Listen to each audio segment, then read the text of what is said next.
The Disappearances of Draco Malfoy by Speechwriter. Chapter 5. At the Hogwarts Gate. Draco was bleeding. He could feel the bead of blood, hot and wet, working its way down from his temple. A chair had clipped his forehead as he dived to the ground at the burrow. He took an uncertain step, blinking in the harsh sunlight, trying to compose himself. Around him, the Gryffindors were getting their bearings too. Weasley was twisting his golden watch around his wrist, the only thing he wore that looked remotely new. Potter, still disguised as the Weasley cousin, was wiping smears from his glasses. His hands were steady, but his body was rigid. Granger was looking down into Hogsmeade Village, breathing shallowly, her hair moving gently in the mountain wind. Draco saw them as if through glass. His mind was fixed on his parents, still in disguise as muggles, standing beneath the marquee. He'd caught a single glimpse of them, searching for him with terror on their faces. That was before she had seized his arm. "Granger," he said. His voice was hard and cold, shaking slightly. "What is this? Are you confounded? My parents are back there. Why did you bring me here?" Granger's eyes flashed. "Why do you think I did it? Just look at yourself!" He glanced down and received a shock. His robes were several inches too short, and his hands were back to normal, no longer calloused working man's hands, but long and pale, still twitching with adrenaline. He hadn't realized he'd returned to his own body. Suddenly, the terror on his parents' face seemed to mean something very different. In the panic, had he somehow missed the feeling of transformation? How long exactly had he been himself? There had been Death Eaters in that tent. As he thought of them, his stomach squeezed so violently that he felt sick. "Did anyone see me?" he choked out. "Did the Death Eaters—" "No," Granger said. "Your hair had only just started to change when we left." Draco narrowed his eyes, studying her. Though obviously still irritated that he'd snapped at her, she looked certain. "All right," he said. He wiped the streak of blood from his forehead and pushed back his hair, which had become thin and smooth again. "Fine then. I'll disguise myself and we'll go back." "Go— what?" Granger said. "Yeah," said another voice, Potter's. Behind the freckles, his skin was white. "As fast as we can." Now panic had appeared on Granger's face. "Harry, no! You can't go back! It'll put them in so much more danger! You have to stay!" She looked back to Draco. "Both of you!" "I just said my parents are still there," Draco said, his voice rising again. "Did you somehow not notice the Death Eaters? They could already have—" He lost his voice in the images. His parents tortured on the parquet floors like that muggle man. His mother bound. His father cut apart. He forced his mouth shut. But the others didn't notice. Potter was talking now. "Ginny's there, Hermione. So is everyone else. And we're supposed to leave them with a bunch of—" "Hermione's right," Weasley interrupted. Potter stared at Weasley, looking betrayed. "Run." "I know, mate, but most of the Order was there. They'll look after everyone." "Oh yeah," Draco said. "And what about my family? The Order doesn't care about them. None of them do. They'll get handed over in a second if—" "We don't care!" Granger said, her hair seeming to fluff out in fury. "Right, of course. That must be why Remus and Tonks refused to stage your mother's death, and why Daedalus and Hestia refused to break your father out of Azkaban, and why I let you three get caught at Grimmauld Place, and why the Weasleys refused to harbor you at their house, and why Kingsley refused to help smuggle you out of the country. All of that must be because we don't care." The words made Draco hesitate. Obviously, he knew these things already, but all week he'd been focusing on the Order's begrudging looks, on the hostile atmosphere at the Burrow, on the judgment he'd been sure was directed their way. Granger was right, though. Maybe the Order were criticizing him and his family out of sight. Maybe they even hated them, but they'd kept them alive. In the ebb of his panic, Draco remembered that his parents had drunk another dose of polyjuice only minutes before the attack. He remembered their comments on the disgusting taste. They had at least another hour's secrecy then, even if they hadn't managed to leave. Or maybe someone had apparated them out. The way— He shot a furtive look at Granger, who was now rummaging in a small beaded bag. The way she did, he thought warily. In the split instant of the Death Eater's appearance, she'd seen he was in danger of exposure and whisked him off to safety, the same way she'd done for Weasley and Potter. Then again, Hadn't he seen a spell hissing toward their table and knocked her out of the way? And he hadn't made a real choice to do that or anything. It was just instinct. Instinct meant nothing. It was your body dragging your mind along. It was the realm of Gryffindors. What you chose to do when you had all the time in the world, that was who you really were. "All right," said Potter finally. "We'll stay here then." Granger and Weasley both glanced to Draco. They were waiting, he realized, for his agreement. Caught off guard, he nodded. Draco glanced at Potter. Potter's lips were downturned, and Draco returned a scowl before looking away. He couldn't remember ever feeling on the same page as Potter. Maybe in first year, when they'd been sent to the forest with Granger and Longbottom. They'd all been terrified then. He wasn't sure that counted, though. They'd been so young. Draco didn't think he was anything like his 11-year-old self anymore. Sometimes he thought of his first few years at Hogwarts with a kind of wistful embarrassment that didn't entirely make sense to him. He'd been naive about nearly everything, but then he'd been a child. Children were supposed to be naive.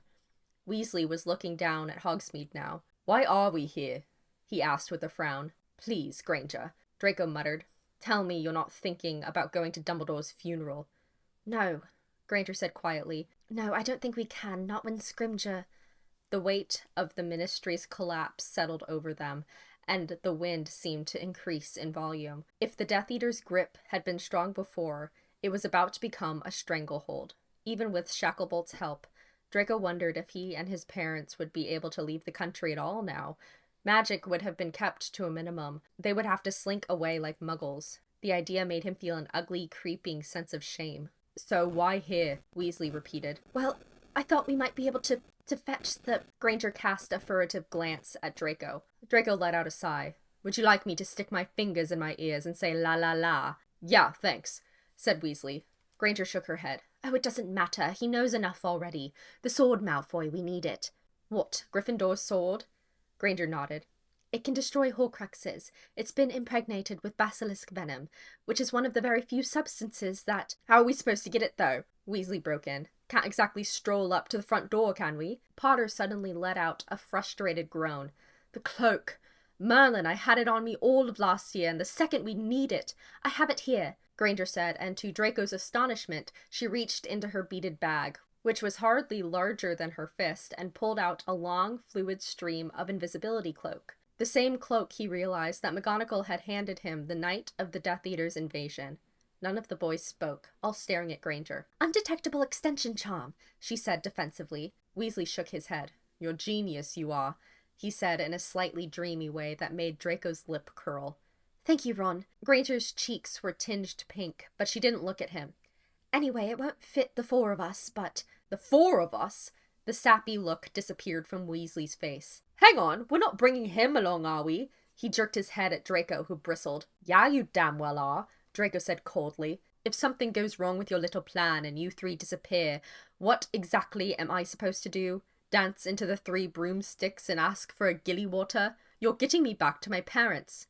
"Let's go," said Potter. He didn't seem to have heard the last minute of conversation. He was already striding down the trail, his eyes fixed on Hogwarts. The castle sat high and proud across the lake, its weathered stones glowing in the late afternoon. "Ron, you wear this," Granger said, pressing the cloak into his hands as they all followed Potter. "You shouldn't be seen, now that you're supposedly sick at home. Harry can get under it too, when his polyjuice wears off, and—" She turned back to Draco, who flinched as she rapped him on the head with her wand. He experienced the cold sensation of disillusionment. "That should do," she said after a moment's examination. "I know the grounds are open to visitors from the village in summertime, and we can borrow a few broomsticks from Madame Hooch's shed and fly them up to a window to get in." As they passed the turnstile at the end of the mountain path, though, and entered Hogsmeade, a wrinkle appeared in the plan. The village was busier than Draco had ever seen it, busier than the first visiting weekend of every year. Throngs of people were moving from shop to shop, packed so tightly together that the 4 of them had to squeeze by against walls. More than once, Granger and Potter had received odd looks from someone who had bumped into a disillusioned Draco or Ron under the cloak. The crowd thinned, but didn't altogether disappear as they approached the road to Hogwarts. "What's going on?" Draco heard the invisible patch of air beside Granger mutter to her. "Why's it like this?" "They must all be here for the funeral," she said, trying and failing not to move her lips. She looked like a bad ventriloquist. "But once we're on the grounds, there should be room to lose to..." Draco came to a halt in tandem with Granger and the others. They were now scarcely 10 feet from the pillars that flanked the entrance to the grounds, and the statues of winged boars looked down upon them. The people standing at the foot of the pillars, whom Draco had assumed were admiring the statues, were holding probity probes. Their wands were out. Draco saw one of their faces and took an instinctive step back. "That's a Death Eater," he hissed to Granger. "The one on the left. The worst." An elderly woman whose frayed old hat was decorated with what appeared to be braided cat's whiskers bumped into Granger and said, affronted, "Excuse me." "Sorry." Granger squeaked. All of them backed off the path together. "Excuse me, Mum," said DeWorst to the elderly woman in a deep, oily voice. "Arms out, please. We're checking everyone who goes in and out of the grounds." "Checking?" the woman spluttered. "Checking? And why should you need to check me?" "Security's sake, Mom," said DeWorst, who was already using the probity probe to examine the cat-whiskered hat. "Dumbledore was a great wizard, and in these uncertain times we can't be sure of the types of people who might come to his funeral, the things they might do. I'm sure you understand. It's our responsibility to keep our fellow witches and wizards safe." DeWorst nodded to the witch and other wizard who were manning the pillars. The witch flicked her wand at the old woman. There was no result, which seemed to satisfy her. She signaled to the second wizard, who waved the old woman through, thanking her for her patience in a voice much more sincere than DeWorst's. "Come on," Potter muttered. Draco didn't need telling twice. DeWorst's eyes were roving over Potter and Granger, who had been searching in her bag, trying to seem preoccupied.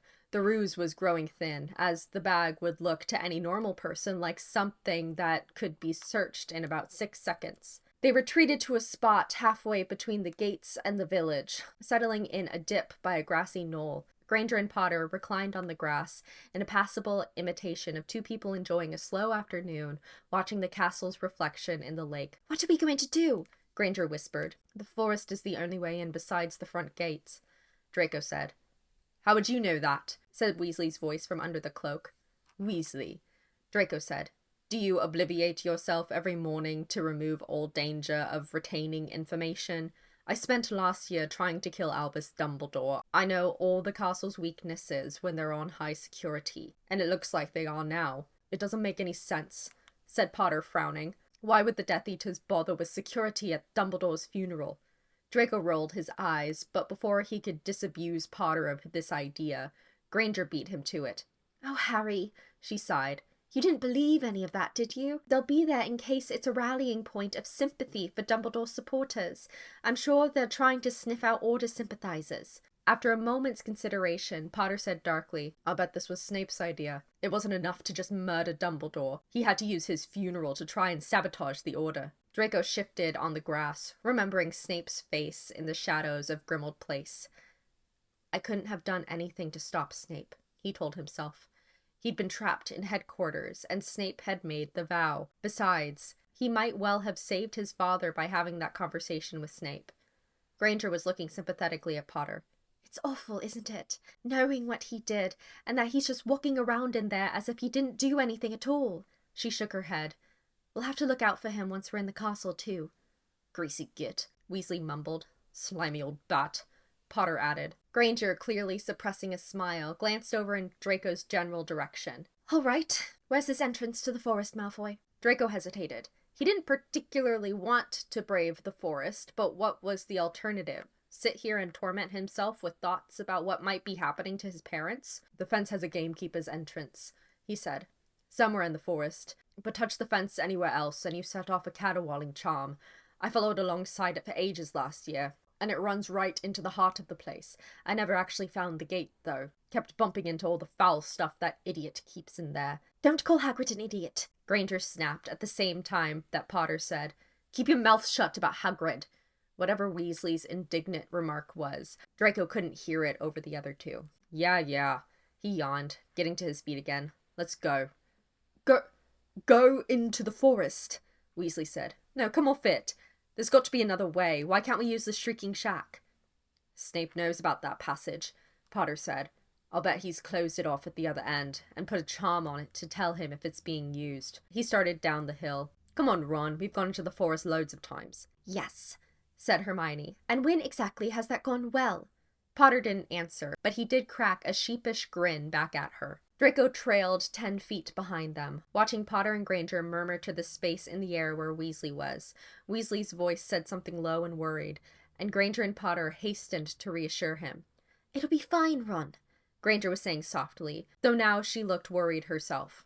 Potter didn't miss that. He said something else, clearly meant to brace the both of them, and then Weasley muttered something from under the cloak, and then all three of them were laughing quietly together. Draco watched them with an odd sense of resentment, suddenly comparing their friendship to his own with Crabbe and Goyle. Yes, Draco was best friends with Crabbe and Goyle, but really Crabbe and Goyle were best friends with each other, and Draco was something else. He knew they told each other things they didn't tell him, worries about their grades and their looks and their families, and he also knew that they spoke about him secretly, sometimes mutinously. They never actually confide in me at all, he thought. Not really. Then Draco shook his head hard, shook himself out of it. He didn't want Crabbe or Goyle's total confidence. What would he have done with it? Or the total confidence of any of his friends? Why would he let anyone into a place where their thoughts and feelings and insecurities could disturb him, rattle around in him, occupy him, influence him? No, none of that. He was the one with the influence. It was how he'd been raised. Like his mother and his father, he would be listened to with respect and then described later with envy. He didn't want anyone inside. He was the consummate occlumens. Even in the afternoon, the forest was dark. Within minutes of their trespass beyond the tree line, the air grew unnaturally still and silent, and soon the trees were so thick, towering so high overhead, that it might have been nighttime. Adding to the eerie atmosphere was the fact that they had to whisper, not wanting to attract the attention of anything that lived in the forest. Hermione was sure that if the centaurs encountered them, they would remember Harry and her from their disastrous trip into the forest with Umbridge in 5th year. Ron, of course, was steeling himself to the possibility of acromantulas. There was no path alongside the school fence. Clearly, it had been built to be as inconvenient as possible, probably to deter anyone who might be trying to do exactly what they were doing. Hermione kept hearing Ron and Malfoy, neither of whom could see their own legs, tripping over roots and swearing under their breath. Hermione couldn't help thinking that between this and the identification of R.A.B., Malfoy was proving himself bizarrely useful, despite being one of the last people on Earth she would have picked to know about the Horcruxes. As she glanced over at his disillusioned figure slipping past an old oak, she remembered, too, the way he'd knocked her out of the way of the exploding hex at the wedding. What had that been about? It had probably been repayment for saving him and his family in Grimmauld Place, she thought, as they weaved their way between a pair of thorny bushes. He probably didn't like having the idea of having a life debt to a mudblood. She was surprised to find that the thought stung. Hermione had all but stopped feeling Malfoy's insults over the years. She remembered the foul comments, of course, remembered how he'd turned to his mother last year in Madame Malkin's and said, "If you're wondering what the smell is, a mudblood just walked in." But she knew, had known for years, what Malfoy was. A bigoted little worm, without 2 scruples to rub together, and so nothing he said managed to hurt her. In fact, because of the way Harry and Ron reacted to the comments, they served as a reminder of how lucky she was to have kind, loyal friends who would have died rather than subscribe to that sort of prejudice. But now, the idea of Malfoy thinking those things made her feel oddly sore. Hermione didn't know why. Was it the fact that she'd saved him from capture by the Death Eaters twice now? Did she feel that, having done him a favor that he frankly had never earned, he owed her his respect? Or was it mere exposure? Certainly, she'd seen more of Malfoy over the last week than she ever had before. He'd even slept in her house for Merlin's sake. Yes, that was it. He'd slept in her house, and had seen the pictures of her and her family that hung in the halls. He'd slept in her guest bedroom, and had drawn a glass of water from the same kitchen where she'd celebrated birthdays and Christmases. He'd seen the library full of books that her mother and father had built up over the course of her life. He had seen her at the Burrow, eaten meals with her, watched her laughing with Harry and Ron over dinner with that cold, sullen look of his, always quiet, but still there, still watching. It was disturbing to imagine that someone could come that close to you, see your everyday life at close quarters, and still despise you for nothing more than existing. But now that Hermione was mulling over that bizarre night at her house, she realized for the first time that he hadn't made a single crack at her family then. She'd spent the whole night silently waiting for him to do it. Certainly his parents had met her lowest expectations right away, whispering to each other about what their options might be rather than staying under a mudblood's roof. But Malfoy himself hadn't done it, though he'd had endless opportunity. Hermione didn't know what all this came to, but she forced herself to stop trying to find Malfoy's invisible outline in the dark. Don't give him any power, she told herself fiercely. Don't expect anything out of people like that. If he decided to be less of a human ulcer, good for him, but Hermione wasn't going to waste time hoping for it.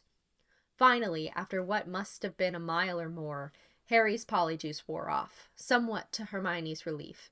Even knowing it was him, the sight of a stranger in her peripheral vision had occasionally unsettled her. "All right, Harry," she said. "You should get under the cloak too, and—" "No way," Ron said, finally tearing the cloak off himself. "I'm already worse than useless knocking around in this thing. It'll be twice as bad with both of us under there. Hermione, stick it back in the bag, would you? No one's going to see us in here." He thrust the cloak at her unceremoniously. She scowled, but obliged, knowing he was on edge from the possibility of giant spiders. Ron had turned away, but Harry noticed her scowl. "We'll disillusion ourselves too," he said with an air of compromise. And Hermione raised a hand. He broke off. "Do you hear that?" she whispered. "I did," came Malfoy's voice. It happened again. A slow dragging sound emanated from somewhere in the trees ahead.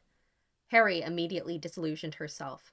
Hermione dashed to Ron's side and did the same for him. His face, looking slightly green, took on the color and texture of the ancient gnarled trees, and without any of the others in sight, Hermione suddenly felt very alone. She wondered if she should disillusion herself too, but it was dark enough that she was worried they might lose each other if they were all concealed. "Come on," she whispered. "Try not to step on any dry wood or it'll snap." "One's out," Harry added. Hermione clutched hers tight and heard the others stepping carefully after her. After a moment, though, Hermione stopped again. The dragging sound had gone silent. There was nothing now but the trees and the slow, prickling feeling of being watched. The sound's apparent absence made Hermione want to turn tail and sprint. Where had it gone? What was it?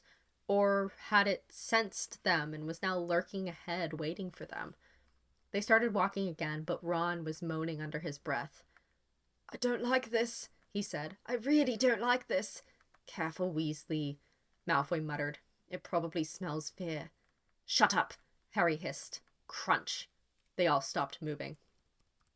But Hermione had seen it. 20 paces ahead was an ancient, wrought iron gate with the Hogwarts crest on it, an ancient padlock chained to its front. "There," she breathed. "Make a run for it, do you reckon?" Ron whispered. "No," Harry said. "We'll bring more attention to ourselves." They crept forward, but Hermione couldn't keep from quickening her pace. The trees seemed more twisted and foreboding than ever as they picked over roots and dark earth and then, finally, stopped in front of the gate. "Alohomora," Hermione whispered, pointing her wand at the lock. Nothing happened. At their backs, the dragging sound began again, close enough this time for Hermione to pinpoint its direction. There were several more deep crunch sounds. "Oh no," Ron moaned. "Oh no, oh no." She knew he was picturing spiders chewing an animal to pieces, scuttling out of the darkness, swarming over each other to get him next, and his fear was infecting her too. "Stop it, Ron," she hissed. "We need to think." "Lumos," Harry whispered, leaning over the lock. Hermione bent down and saw that a small, ugly face was sculpted into the metal. She reached out to touch it and— "Excuse me," the face said loudly. "Is that polite?" Harry and Hermione both lurched back from it so quickly that they knocked into Ron and Malfoy. "Sorry, Harry gasped, regaining his balance. We didn't mean—" "Would you like strangers fondling your face when you're trying to get a bit of shut-eye?" the lock demanded. Hermione glanced over at Harry's disillusioned face. Even unable to make out his features, she could picture his flabbergasted expression. "Look, we're very sorry," Hermione said. "We just need to get into—" We need to visit Hogwarts with students here, and the sound behind them again, a hush and a drag. You ain't the gamekeeper, said the lock, sounding proud of itself for figuring this out. I ain't letting you in. But we're friends of Hagrid's, Harry said desperately. Friends of Hagrid's? The lock sounded suspicious. If that's true, you'll know his favourite drink, won't you? Never goes without it. Madame Rosmerta's mulled mead, Hermione said at once. The lock hesitated. Hermione was sure that, had it possessed a chin, it would be stroking it. And meanwhile, behind them, the slow thump and drag was drawing nearer, and now a higher rustling sound too, like cloth on cloth. It could scarcely be 10 feet from them now. All right, the lock decided. I'll ring the bell. Get on with it then, Malfoy hissed. Ring the bell? Hermione whispered. But Hagrid was at the wedding. He won't be here to let us in. That ain't my problem, is it? Said the lock. What do we do now? Hermione whirled to the invisible boys. What? She lost her voice. Something massive and dark loomed out of the trees behind them, and the sound of a cheerful bell came from it. Hermione drew a gasping breath, her heart pounding. Hagrid! She said, clutching at her chest as the gamekeeper's massive body squeezed between 2 trees, the bell still clanging somewhere inside his massive overcoat. Crikey! Hagrid rumbled, patting himself down, jamming his hands into pocket after pocket and extracting several used handkerchiefs, a fistful of dazzlingly bright beads, and a dazed-looking owl. Finally, he found a key ring, not the usual one that swung at his hip, but a battered second set that Hermione had never seen before. He silenced the bell that dangled from the ring, which had been ringing itself vigorously, and stepped forward toward the gate, looking bewildered. Hermione? Is that you? How'd you get here? He had dropped what he'd been dragging, a heavy sack full of unusual decorations that he'd brought to the wedding, including several orbs filled with spiky orange flowers, and a lumpy woven banner made from rough strips of cloth, which he'd clearly dyed himself. Mrs. Weasley, looking flustered, had insisted he not trouble himself with hanging any more decorations, and so they had gone unused. Hagrid! Harry panted, lifting his disillusionment charm, and Ron, laughing with a hysterical kind of relief, also faded back into view beside him. Malfoy reappeared last, looking paler than usual. Hagrid looked between Harry, Ron, and Hermione with relief. You're all right, he said faintly. You're safe. Merlin's beard. I thought... Ron interrupted. What happened at the wedding, Hagrid? Is everyone safe? Sorry, Ron, I couldn't tell ya. Tonks disapparated with me the moment I grabbed me things and took me here. Of course, they didn't want the Death Eaters seeing me with members of the Order, seeing as now I'm a Hogwarts teacher, unsafe-like. He shook his shaggy head. They'll be all right. But you three... What are you three doing here? You can't be here. We need to get into Hogwarts, said Harry. It's urgent, Hagrid. It's something Dumbledore told us to do. Hagrid, whose mouth had been opening in the obvious beginnings of a protest, closed it. His eyes filled with tears. Malfoy made a derisive sound, and Hermione kicked him in the ankle. He yelped and glared down at her, and she glared back. The way he treated Hagrid was a good reminder of what he was, what he clearly still was. Hagrid noticed none of this. All right, he said, sniffling. Tell me what you need. The last time Draco had been in one of these boats, he had been 11 years old, and it had been September 1st, and he had looked up at Hogwarts as it towered over him like a mountain. He'd been told about the sorting, of course. Some families preferred to leave it mysterious and vague, like Father Christmas to a child, but that wasn't how the Malfoys operated. His parents had told him exactly what to expect from his first year, and how to navigate it to become who he was meant to be. Now the boats that bore them over the lake seemed so much smaller that Draco felt like the skiffs must have shrunk. Each fit only 2 people now, rather than the 4 that had been able to squeeze in when they were first years. Potter and Weasley occupied a boat ahead, and even through their disillusionment charms, he could see their outlines occasionally turning back to shoot glances at Draco. Or maybe they were looking at Granger, who had maintained a stiff silence opposite him. His ankle still hurt from where she'd kicked it. There was a single green leaf stuck in Granger's bushy hair from the forest, and her face was serious, washed with the light that reflected up from the lake's surface, rose and orange. Draco hadn't missed the way she'd avoided getting into the other boat with Weasley, who had so obviously wanted to glide over the lake with her in the sunset. Draco had seen the 2 of them dancing at the wedding. Granger had hardly any sense of rhythm, Weasley sub-zero. Weasley had been closing his eyes as if he were trying to freeze the moment in his mind. But Granger, her head against Weasley's chest, had looked almost panicked. And now she was avoiding Weasley's eyes when he gave her compliments and dodging romantic situations with him. Mudblood's got cold feet, Draco thought. But the thought had hardly formed when it twisted in his head, serpentine, and he felt suddenly uncomfortable, unable to look at her. He thought inexplicably of Dumbledore's blue eyes. He remembered Dumbledore's look of disgust at the word mudblood, and the way he'd made Draco promise to treat everyone at headquarters with respect. Well, he'd done that, hadn't he? And he was out of headquarters now, and besides, the old man was dead, so no need to hold up his end of a stupid, pointless bargain about what he called people, as if it mattered. Granger had never seemed to care when he called her that. In fact, hadn't she called herself that when they were on their way out of Grimmauld Place? He remembered her yelling it. "Would you rather touch a mudblood or die?" But that memory only made Draco feel more uncomfortable. Had she thought that was the only way she thought she could get through to them, by calling herself that? "Well, it's what she is," said a voice in his mind. It was terminologically accurate, that was all. He remembered something else, too, as Hogwarts came so close that its shadow shallowed them. He remembered Granger's face when they were all 12 years old, when she and Weasley had come onto the Quidditch pitch at that contested practice. He heard his own voice. "Nobody asked your opinion, you filthy little mudblood." As the Gryffindor team had exploded into outrage, she just looked at him, confused, clearly not knowing what the word meant. It must have been the first time she'd heard it, and now, 5 years later— "Stop thinking about it," Draco told himself. He looked away from Granger and up at the castle.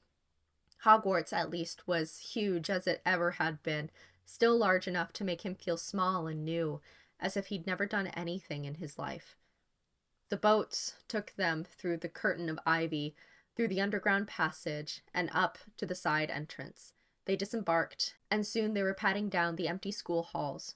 Potter, who had donned the invisibility cloak, was whispering directions, reading off the old piece of parchment Draco had seen in his rucksack earlier that week. He'd been right. It had been something out of the ordinary, but Draco couldn't help envying Potter that map and the cloak. Last year could have been so much easier if he'd had tools like those. Soon they reached the gargoyle that guarded the entrance to the head's office. Draco had never been inside. "All right," Potter muttered. Cockroach cluster." "Cockroach cluster," Draco repeated, disbelieving. "Dumbledore used to—" Potter began to explain, but then the gargoyle sprang aside. They all hesitated, taken aback. "McGonagall must have set the password to be his name," Granger whispered. "Come on, let's hurry." They stepped onto the stone spiral staircase that rose gently toward the office door. "No one's in there," Weasley said. "It's empty," Potter confirmed, taking off the cloak. "And yeah, looks like Hagrid's still distracting Snape at the front entrance. I'm just worried about getting the sword out of that case Dumbledore had it in.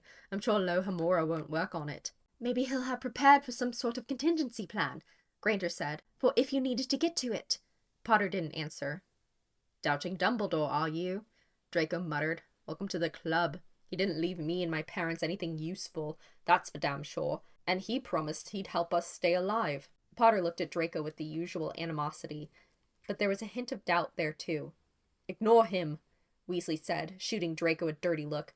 "Harry, mate, Dumbledore knew what he was doing. He was thinking years ahead with these Horcruxes. You told us he's been working on all this since our second year. He wouldn't just let it all go to waste." "Yeah, well, let's hope," Potter said. They stepped off at the office door and pushed it open. Draco's eyes found it immediately. A long crystal case fixed at the opposite of the head's office. The room itself was a peaceful circular room, filled with gently whirring silvery objects, and, like Dumbledore himself, it set Draco immediately and inexplicably at ease. With all the portraits of the former heads snoozing on the walls, it was hard to imagine anything truly bad happening in this office, except that the long crystal case was empty. "No!" Potter said, striding toward it. "No!" Weasley immediately began to search the rest of the office, as if hoping he'd find the sword discarded under one of the spindly-legged tables. Granger was standing in place, obviously doing some hard thinking. "The owlry," she said. "We can send Professor McGonagall an owl, tell her to come back to London, and we can hide somewhere in the castle overnight. The removal requirement, maybe. Why do we need McGonagall? Draco said with some distaste. To find out where she's put the sword. Draco raised his eyebrows. Can't you think of anyone else to ask, Granger? All three of them looked at him, uncomprehending. Draco rolled his eyes and walked over to the portrait directly behind the head's desk. Excuse me, he said, tapping the golden frame. The painting of Albus Dumbledore opened its eyes. The Gryffindors' faces lit up, and they crowded over to Draco.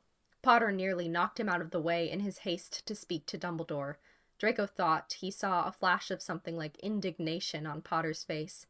Professor Dumbledore, Potter said, we need your help. Do you? Said the portrait with the exact copy of Dumbledore's usual polite interest. First of all, did you learn anything else about the Horcruxes? Potter demanded. Anything at all before you died? Potter, Draco said, exasperated. He can't tell you that. He's not the real Dumbledore. He's...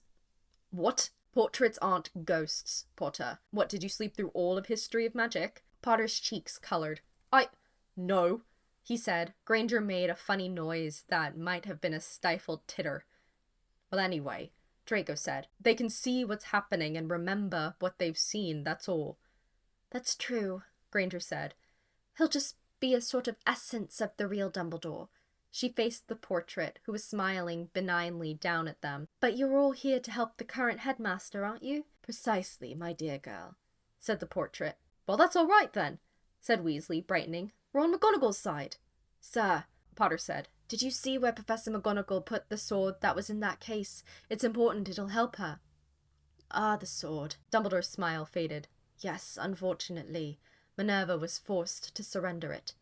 Surrender it? Said Weasley and Potter at the same time. Why? Granger demanded. A ministry representative visited last weekend with a list of my last bequests. I had bequeathed the sword to you, Harry, but I'm afraid the ministry has taken it for the 30-day inspection period. Granger groaned. What? Weasley and Potter said together. The ministry are allowed to inspect items that have been willed from one wizard to another, she bristled. That stipulation is only supposed to be used in cases of suspected dark magic, but I suppose the ministry thought they might be able to figure out what Dumbledore was trying to do before he died. And now the ministry's gone under, Potter said numbly. The sword will have gone straight into you-know-whose hands. There was a horrible silence. Fantastic, Potter said. Just perfect. He looked at Dumbledore's portrait with an odd, strained look, then said, seemingly unable to help himself, You really don't remember anything about, I don't know, your family? His family? Granger said, giving Potter a startled look. I'm afraid not, dear boy, said Dumbledore wistfully. Professor McGonagall has mentioned my brother to me, but otherwise I cannot help you. They were all watching Potter now. Weasley started. Harry, what? Forget it, Potter muttered. Just, your aunt was saying some stuff at the wedding, Ron. And that article Skeeter wrote in the Prophet, you must have seen it, didn't you? Draco remembered reading a snippet about the life and lies of Albus Dumbledore in one of the Prophets that had been delivered to Grimmauld Place.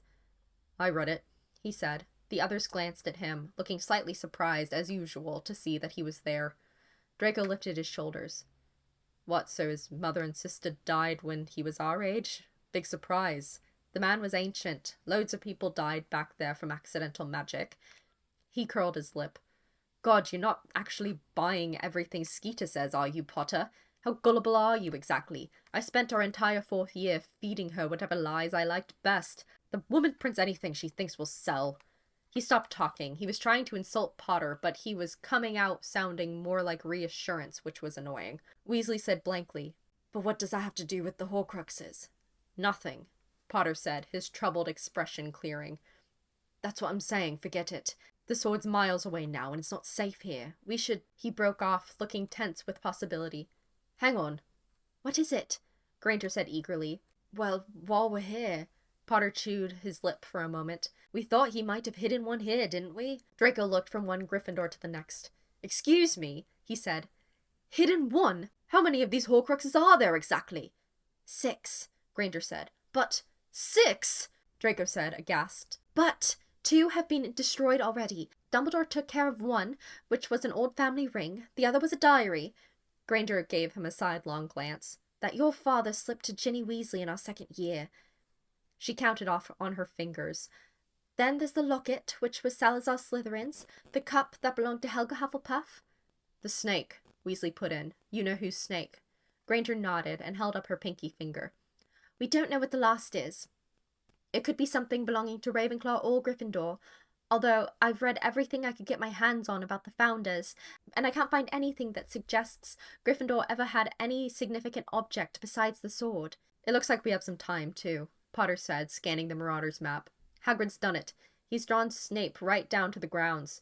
They're headed for the forest. It'll be ages for them to get to that gate and back. Draco exhaled, silently relieved.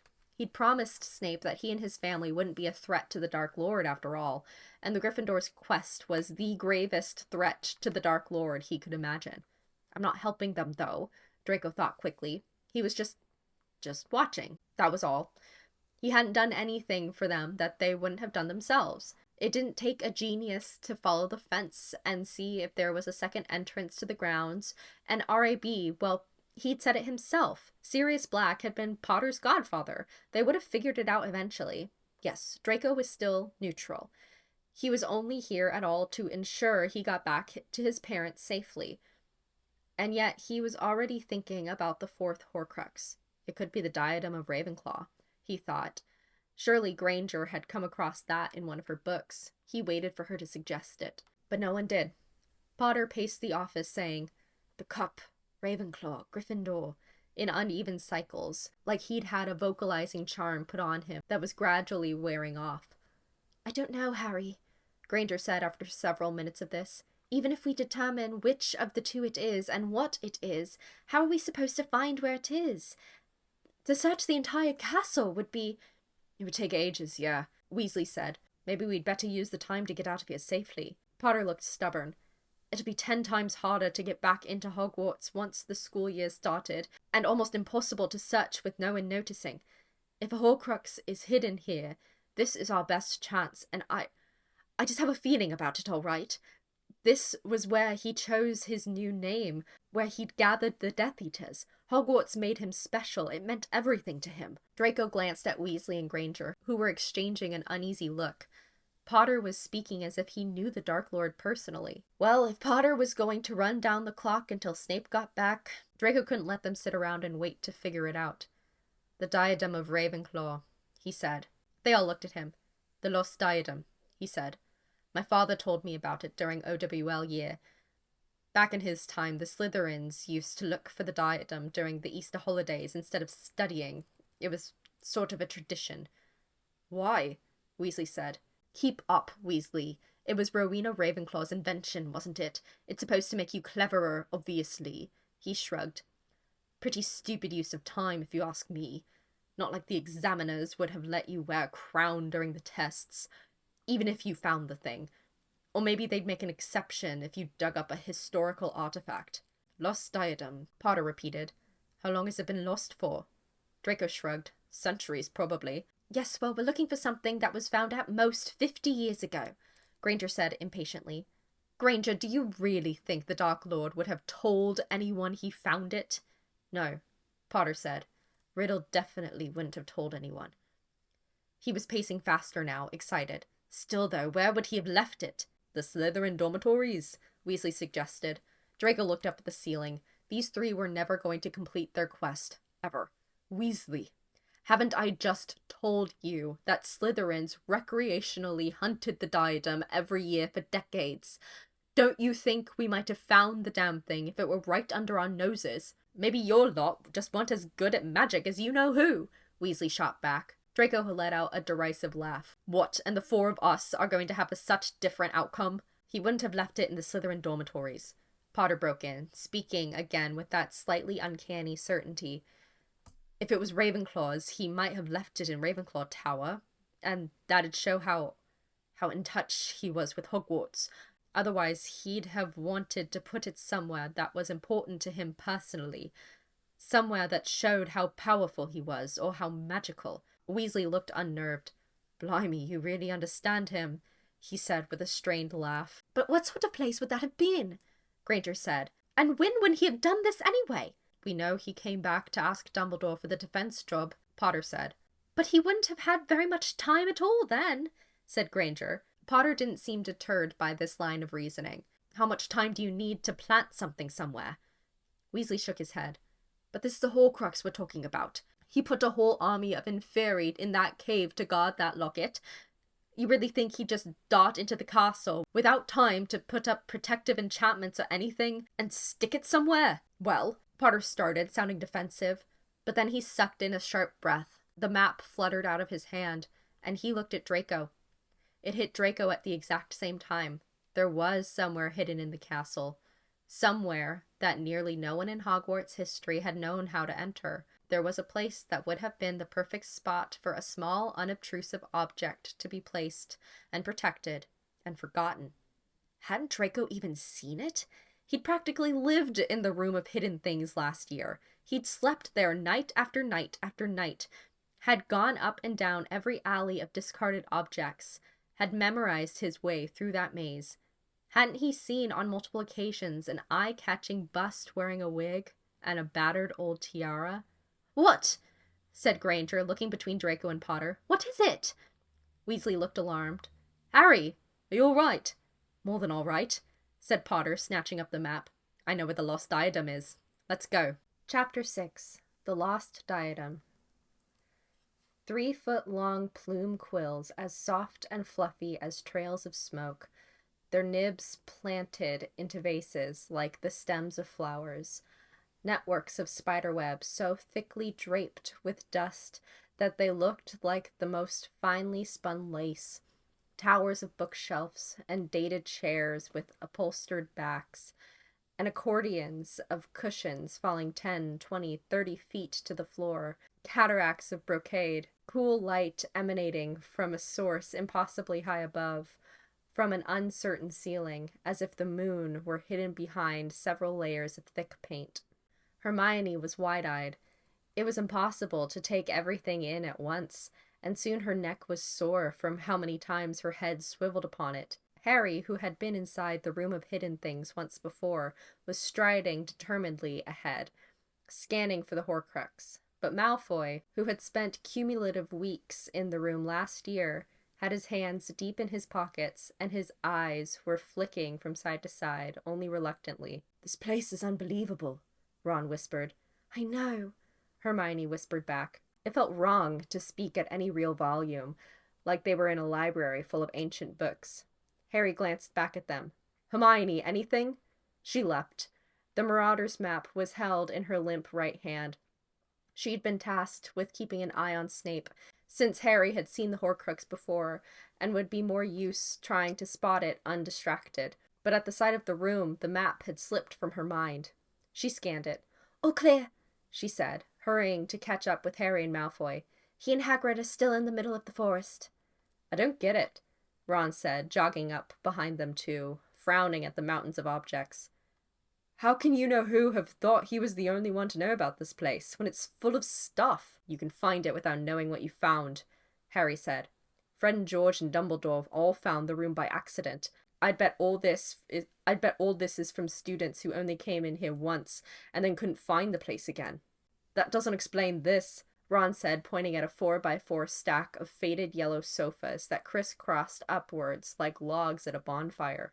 "Oh, honestly, you two," Hermione sighed. "Students didn't do this. Didn't you read any of the literature I wrote for SPEW? Harry and Ron exchanged a guilty look. Harry said.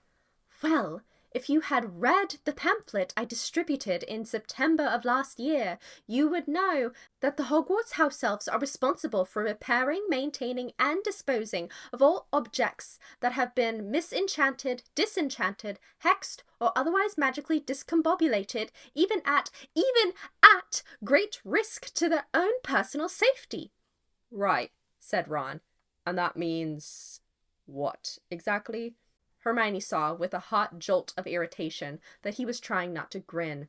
Ron had gotten much better about house elves over the years. He'd grown fond of Dobby at any rate, but whenever they'd visited headquarters over the summer, he'd still treated Creature little better than Sirius had, and he still acted like this sometimes.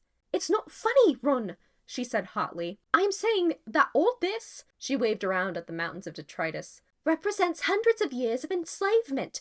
Look at all this work and not a single nut paid for any of it. Not even a thank you or a word of recognition. It's just one more way that it's all shoved out of sight, so wizards don't have to think about what they've done, what they're still doing. Harry looked slightly troubled, Ron undecided.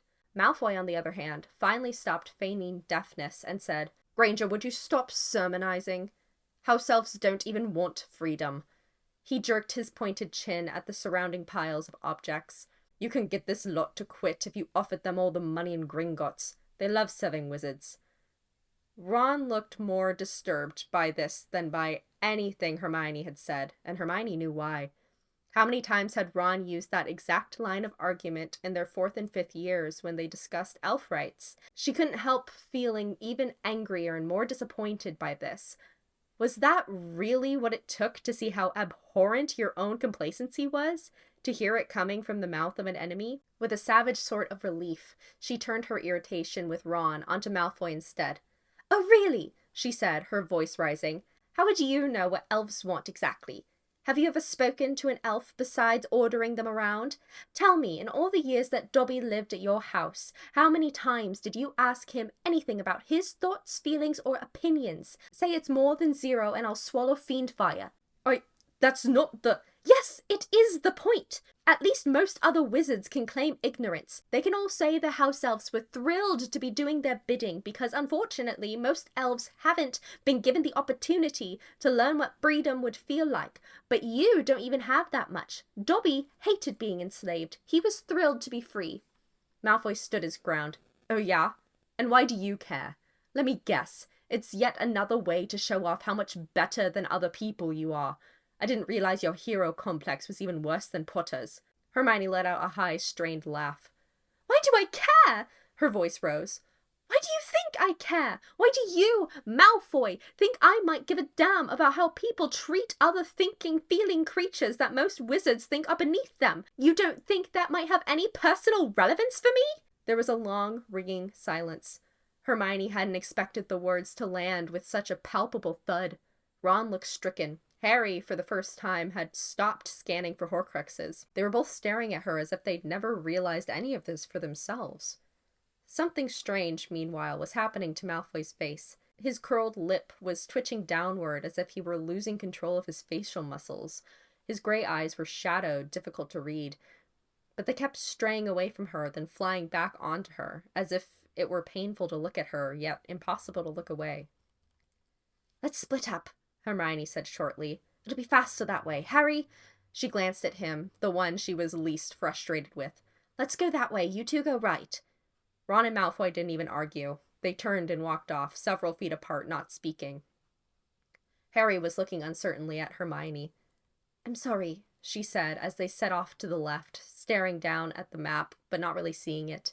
I didn't mean to waste time. We should have been searching for... No, Harry said quickly. It's all right. It's fine, really. Hermione swallowed past the lump in her throat, her eyes burning. She hated this tendency she'd developed over the last 2 years.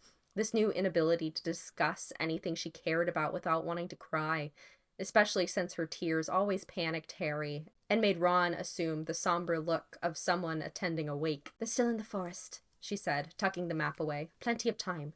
Good, Harry said. That's... He stopped in his tracks. His face had gone blank. Harry?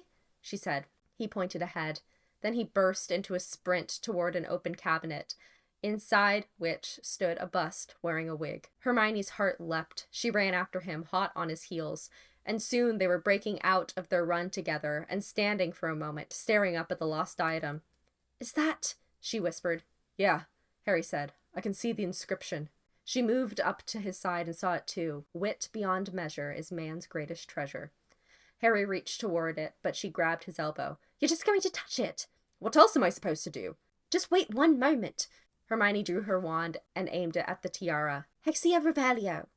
The tiara sat, glinting, dully, motionless. Finite incantatem, she said, flicking her wand, and then, with a complicated twist into a slash that she'd practiced throughout July, she said, Scatus dico perere. Again, no reaction. What was that supposed to do? Harry asked. It should have shown if there were any major curses. All right, then. Harry reached out more tentatively, and Hermione held her breath. His fingers met the tiara. Nothing happened. No horrible curse, no scream of pain from Harry. Hermione let out a long sigh, her shoulders slumping in relief. Dramatic, Harry said. She met his eyes, and they both broke into relieved chuckles. Hey, you two, Harry said, raising his voice. We found it! Ron gave a triumphant shout from the other end of the aisle, and soon he and Malfoy were jogging up to Harry and Hermione. Is that it? Ron said, eyeing the diadem. Doesn't look like much, does it? Well, it's been sitting here Merlin knows how long, Harry said. It's got a house motto on it, look.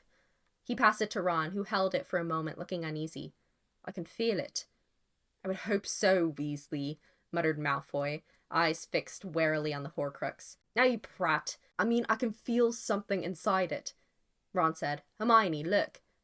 He proffered the diadem, and their eyes met for an awkward instant. He looked away at once, his ears turning red, and Hermione's cheeks felt momentarily hot.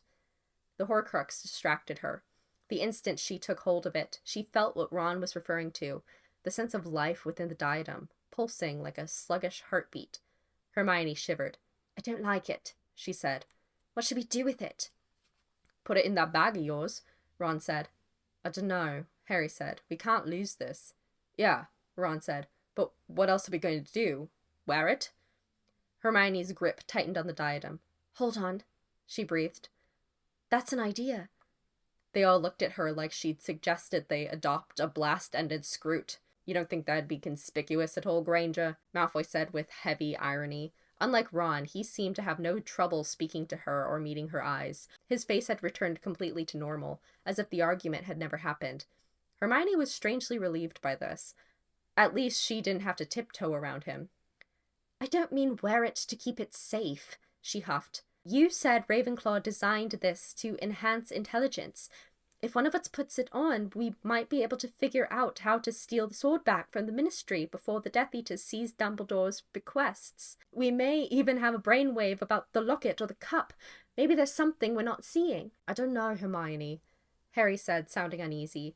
You remember Dumbledore's hand? That's what happened when he put on the Horcrux ring. He told me he only survived the curse because... His expression soured. Snape helped him. Well, Snape might not have really been trying to help him, Ron reasoned. True, Harry said slowly. But I'm still not keen on the odds of Voldemort just... Ron and Malfoy both flinched. Stop saying his name, would you? Ron said. No, Harry said bluntly. Dumbledore used his name, and so will I. Yeah, but...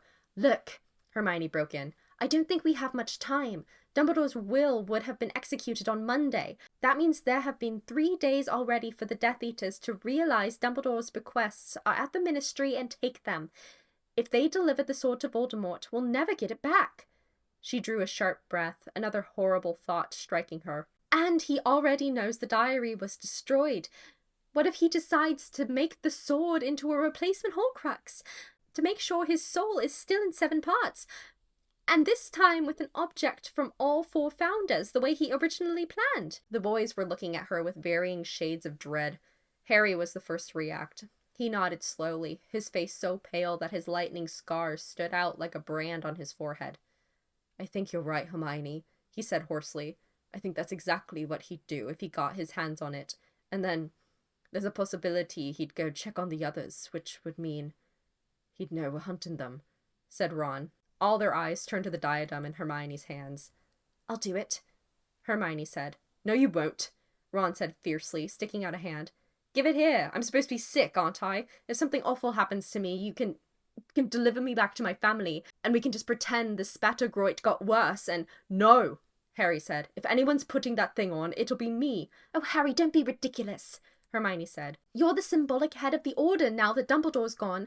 What do you think people would do if both you and he died within a week of each other? There wouldn't be a resistance anymore. Harry shook his head. That doesn't matter. You could carry on hunting the Horcruxes without me. Dumbledore left this information to 3 people. If I died, there would... He swallowed. Well, there would still be 3, wouldn't there? Another extremely loud silence fell. She, Ron, and Harry all hesitated. Then at the same time they looked at Malfoy. There was alarm on Malfoy's face. In the room's ghostly light, he looked even paler than usual, his thin mouth nearly colorless, as if he were freezing. It was only then that Hermione remembered what he'd said at the wedding, that he wasn't keen to leave the country, that he didn't want to leave his life behind, that he didn't have a choice. He seemed to be realizing before her eyes that there was a choice. I'm not, he started, but he didn't seem to know where to go with the sentence. After a moment, he said, with a good try at his usual sneer, I am not putting that thing on. The three of you can act the hero all you want. You can't make me touch it. It eased some of the tension. Oh well, Ron sighed. At least he's reliable. Now hand it over, Hermione. He made a grab for the diadem, but Hermione darted backward. She threw her beaded bag to Harry, who caught it instinctively. If there are physical wounds, she said as quickly as she could, there's essence of dittany in there. If the symptoms resemble poisoning, I've packed a bezoar too. For anything else, Madame Pomfrey is in the infirmary. Hermione, no! Ron yelled, lunging toward her. She was already placing the diadem atop her head. Time seemed to slow to a crawl. Ron broke out of his stride, he and Harry staring at her with nothing less than terror. Malfoy had made a strange, convulsive motion, but now he'd gone still, his eyes fixed on the diadem, nobody breathing. At first, Hermione felt very little, not even the coldness of the diadem, since her hair was cushioning it. But then she felt something. Not pain, but easement, as if a seed of stillness were planted in her mind, flowing outward, cooling the agitated heat in her thoughts. The idea of Voldemort with Gryffindor's sword, the weight of finding the remaining Horcruxes, the hurt and anger she'd felt towards Ron and Malfoy and even Harry, the anxiety of what might even now be happening at the Burrow. These things remained in her consciousness, but they seemed to separate like the ingredients of an antidote in a cauldron, precipitating downward into individual containers, where she could analyze each on its own. It's a Horcrux, she reminded herself. It's dangerous. But it didn't feel dangerous. It felt as if her brain had been removed from a clamp for the first time in months, maybe for the first time in years. I'm all right, she said quite calmly. Ron and Harry unleashed a breath as one, seeming to sink in on themselves with relief, as if someone had let the air out of their bodies. But Malfoy kept staring at her, the shock and disbelief in his expression unchanged. The sword, Hermione said.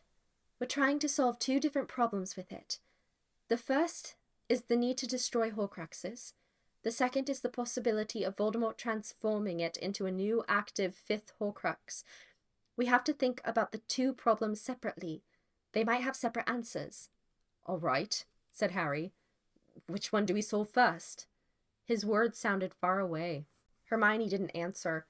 She often felt as if she could read lines out of a textbook in her mind, but at the moment she felt as if whole mental libraries were reopening to her, regurgitating vast quantities of detail, facts connecting to each other like mapped constellations. Why should they be limited to the sword? Almost certainly there were other goblin-made weapons that had imbibed basilisk venom, or Calicot blood, which she'd read was also toxic enough to destroy a Horcrux. The Calicot had gone extinct in 1829, but there were at least 9 known cases of wizards slaying them. 2 of those wizards were prominent enough to have displays of their possessions in wizarding museums, one in Dresden and one in Nairobi, and although the records hadn't provided detail on how they slew the Calicots, it was entirely possible that they could have done so with goblin-made swords, especially since swords as surrogate wands had become the height of fashion in the 1700s. Hermione? Ron said tentatively. She gave her head a little shake and closed her eyes. Nairobi and Dresden were problematic as solutions, since leaving the country would mean serious complications. She withdrew from that particular tranche of information and refocused. Which other avenues might be available? Fiendfire? Most likely too dangerous. Unless they could find a fully sealed and warded test environment, like the one supposedly housed in the Department of Mysteries or St. Mungo's severe isolation ward. Could the Room of Requirement itself serve as a sealed environment, she wondered? Maybe, but Hermione didn't know the nature of the room's enchantments, and risking it would risk the destruction of Hogwarts itself. Not Fiendfire, then, or at least not yet. Calicot blood. Unless an obsessive conservationalist still had a body of the extinct animal magically preserved, It was an unlikely option. The curse of devouring, definitely not ideal, as the caster would suffer a slow wasting disease. Basilisk venom. A snippet of conversation rose immediately out of her mind. Ron, sitting on his bed during one of their Horcrux discussions, saying, "Oh, we're lucky we got such a large supply of basilisk fangs then. I was wondering what we were going to do with them." A thrill shot through her. Her eyes opened. She felt as if she'd been thinking for a long while, but it couldn't have been more than a few seconds. The answer was obvious. So obvious, in fact, that she laughed. "What?" Harry said, as she took off the diadem. "We don't need the sword to destroy Horcruxes," she said. "We're right above the Chamber of Secrets. The basilisk is still there." Harry and Ron let out exclamations at the same time that echoed in the room. "Let's go," Harry said, already turning for the door. They all sprinted toward it together. "You sure you're all right?" Ron said, looking over at Hermione. "I'm fine, Ron. I feel completely normal. Actually, She broke off. She'd glanced down at the Marauder's map, and horror lanced through the diadem's residual calm. "What?" she choked out, breaking out of her run by the door. "What is it?" Harry said sharply. Hermione shoved the map toward him. The boys bent their heads over the parchment. Empty for the summer, the map of the castle only wore a few black dots. One, Severus Snape, was traversing the grounds at what seemed to be an impossible speed. 4 others were nearly at Hogwarts' front doors. Geoffrey de Worst, Electo Carrow, Amicus Carrow, Corbin Yaxley. Malfoy was the first to speak. "We need to get out of here now." "How did they know?" Hermione whispered. "Do you think Hagrid gave something away?" Ron said. Harry looked up from the map, his face drawn. "It doesn't matter how," he said. "We have to get to the chamber. We haven't got much time. Snape's moving so fast, he must be on a broom." "The chamber!" Malfoy said in disbelief. "We need to run. What use is a basilisk fang if Snape catches you?" "They won't be able to find us in the Chamber of Secrets," Harry said impatiently. "They can't speak parcel tongue. We can stay there until they've gone. What, and starve to death down there? Snape lives here, Potter." Hermione clutched more tightly to the diadem, and, as if in response, another pulse of blissful calm seemed to issue from it, up from her arm into her mind. Surely, the instinct said, there was no need to rush. There was no real risk, because if the Death Eaters confronted them, she could put on the diadem and fight them, and she would do so with profound competence. She shook her head, feeling disoriented, and slid the diadem into her beaded bag. Her hands felt empty without it. "Harry's right. We should try to get to the chamber while we're here. It's going to be a risk to get out of the castle either way." All right, fine," Malfoy snapped. "But I'm taking the invisibility cloak." Ron let out a disbelieving laugh. "No, you bloody well aren't." "I can't be seen, Weasley," Malfoy hissed. "If any one of them see me, I'd have to kill them. Do you not understand that?" There was the briefest pause. Malfoy's lips were pursed, and he ran one hand through his white blonde hair, and, for an instant, his eyes flew over to Hermione, who felt a strange jolt low in her stomach, remembering the way his hand had jerked in hers when his father had killed Dolohov. In the weeks since, had he been steeling himself to do the same? Malfoy was already looking back at Ron and Harry, both of whom looked repulsed by his words. "There is no other way," Malfoy said, his face slightly wild now. "What else am I supposed to do? If the Dark Lord finds out I'm alive, he'll know my parents are alive. He'll find us. He'll make an example." Harry thrust the cloak at Malfoy, who fell silent. Fleeting surprise passed over his face. Ron, too, looked perplexed. Then Malfoy took the cloak and donned it without another word. "You'll have to read the map for us then, Malfoy," Hermione said. "We can't read it if we're disillusioned. It'll just look like whatever's behind it." "Hermione," said Ron, obvious distrust in his voice. He didn't need to say more. Hermione understood. If they gave Malfoy both the invisibility cloak and the Marauder's map, he could sneak off at any time and make sure that he alone got out safely. The moment was uncomfortable. No matter how he'd sneered and mocked and played up his reluctance, Malfoy had helped them reach this point. But to trust him with 2 of their greatest tools? Hermione couldn't help thinking of the loathing on Snape's face as he'd murdered Dumbledore.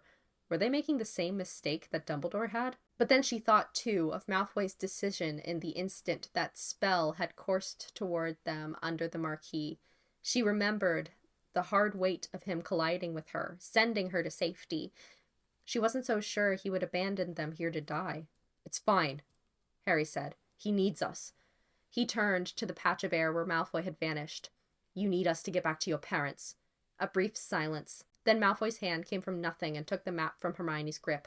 I know, he said coldly. Thanks for the reminder, Potter. 3 disillusionment charms later, they were racing down the corridors and leaping down staircases 2 at a time. Draco was trying his best to direct them to the bathroom on the 2nd floor, but the Gryffindors kept pulling too far ahead, unable to see each other well enough to cluster more closely. It was like herding cats. Where's Snape? Potter asked, breathing hard. In the Great Hall, Draco said. Must be checking the ground floor. Anyone near the bathroom? Weasley panted, as they flew around and around a spiral staircase so quickly that it left Draco dizzy. Not yet. Left here, he whispered. Left here, Weasley. They had crept out onto the 4th floor corridor, and Amicus Caro, squat and lump in face, presumably from the effects of many years' curses, was at the far end of the hall. Just in time, Weasley wheeled around the corner, where Granger's nearly invisible arm was fractionally beckoning him.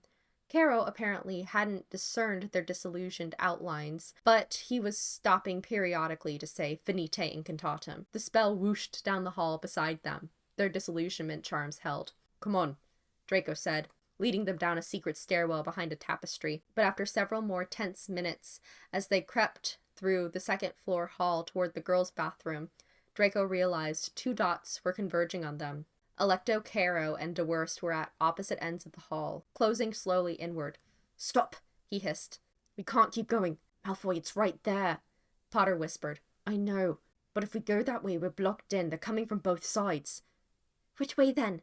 Came Granger's voice. That corridor back there. It's the only... But there are 4 of us, Weasley whispered. We've got surprise on our side. If we rush Alecto, stun her, and hide her in the bathroom... Weasley, I'm not risking. Then several things seemed to happen at once. Behind them, de Worst turned the corner. On the map, the black dot reading Corbin Yaxley entered the passage through a portrait near Ravenclaw Tower, the other end of which apparently spilled out directly ahead. Yaxley, seeing de Worst at the opposite end of the hall, instinctively whirled around and said, Finite Incantatem. The flash of red-gold light rushed down the hall toward them. Potter was the only one to react in time. Protego! He yelled, and the light ricocheted back at Yaxley, who dodged. It's him! Yaxley roared. It's Potter! He repeated the spell as they sprinted back down the hall, away from the bathroom, toward the tiny corridor that was their only chance. This one! Malfoy gasped, throwing himself toward the door. It burst open, and they piled through just as Yaxley's spell tore past down the hall. Colloportus! Granger panted, aiming her wand back at the door even as she rushed down the tiny hallway with them. Where does this come out? Potter said, no longer bothering to whisper. The dungeons, Draco said. Snape still in the Great Hall? No, Draco said, tearing around a corner. He's in the entrance hall now, right in front of the door. That's fine, Potter said in something like a snarl. Let him try to stop us. Draco couldn't believe him. Don't be an idiot, Potter. Snape could take all 4 of us with his wand hand behind his back. He's been the Dark Lord's protege since he was our age. And now behind them, new footsteps were echoing down the corridor, and Draco could hear Alecto, Yaxley, and de Worst's voices mixing into a confused swirl. What do we do? What do we do? What do we do? Granger was saying frantically. It came to Draco in a rush of fear that felt like inspiration. My common room. The Slytherin common room. They'll never look there. Perfect! Granger gasped as they burst out into the dungeons. Which way? This way, Potter said, going left. What? Draco tore after his outline. How do you know which way it is? Weasley let out a slightly hysterical laugh. Not the time! Soon they were skidding to a halt in front of the patch of stone wall Draco knew so well. Hydrus, he said, praying they hadn't changed the password in the last few days of school. The stone door sank back and slid out of sight, and relief flooded Draco. Clutching a stitch that pounded painfully in his side, he staggered through the passage, and out of the way of the Gryffindors, who followed hot on his heels. The door shut behind them and melted back into the solid wall. The others faded back into view, and Draco took off the cloak, panting hard. He'd expected it to stifle him, but air seemed to glide through the fluid material somehow. He let it flow over his hand, steadying it. He would never tell Potter, but he didn't think he'd ever seen the cloak's equal, and Borgin and Burks kept an entire rack of invisibility cloaks fully stocked. It must have been a brand new cloak. Maybe they'd even bought it for this Horcrux hunt. Once he'd caught his breath, Draco let himself look around the common room. The sight overwhelmed him in a way he hadn't prepared for. He felt a bittersweet rush so strong he could practically taste it. His eyes roved first onto the sofa in the corner, the spot that was his, Crabs and Goyle's, where they'd spent countless afternoons listlessly trying to do homework, mostly failing, and winding up making fun of their teachers until their sides hurt from laughing. Then there were the intricate engravings around the dark stone fireplace where Pansy had leaned the first night they'd kissed, 4th year. He remembered the way she'd looked at him through her dark eyelashes, as if she knew everything he didn't. But that was just Pansy. Her lips had been as soft and yielding as flower petals, and in truth, neither of them had known what they were doing at all. They'd broken apart after a few minutes just to snicker about it together. With a lump sticking hard in his throat now, Draco looked up to the light, to the bank of long greenish windows. The afternoon he'd taken his first OWL, he'd curled up where the sun shone through the lake water, in that far windowsill whose stone was curved like a hammock, and he'd listened to the other Slytherins' voices, drifting cheerfully around the common room, as he'd fallen into a well-needed nap. Nobody had disturbed him. He'd been worried about things like grades then.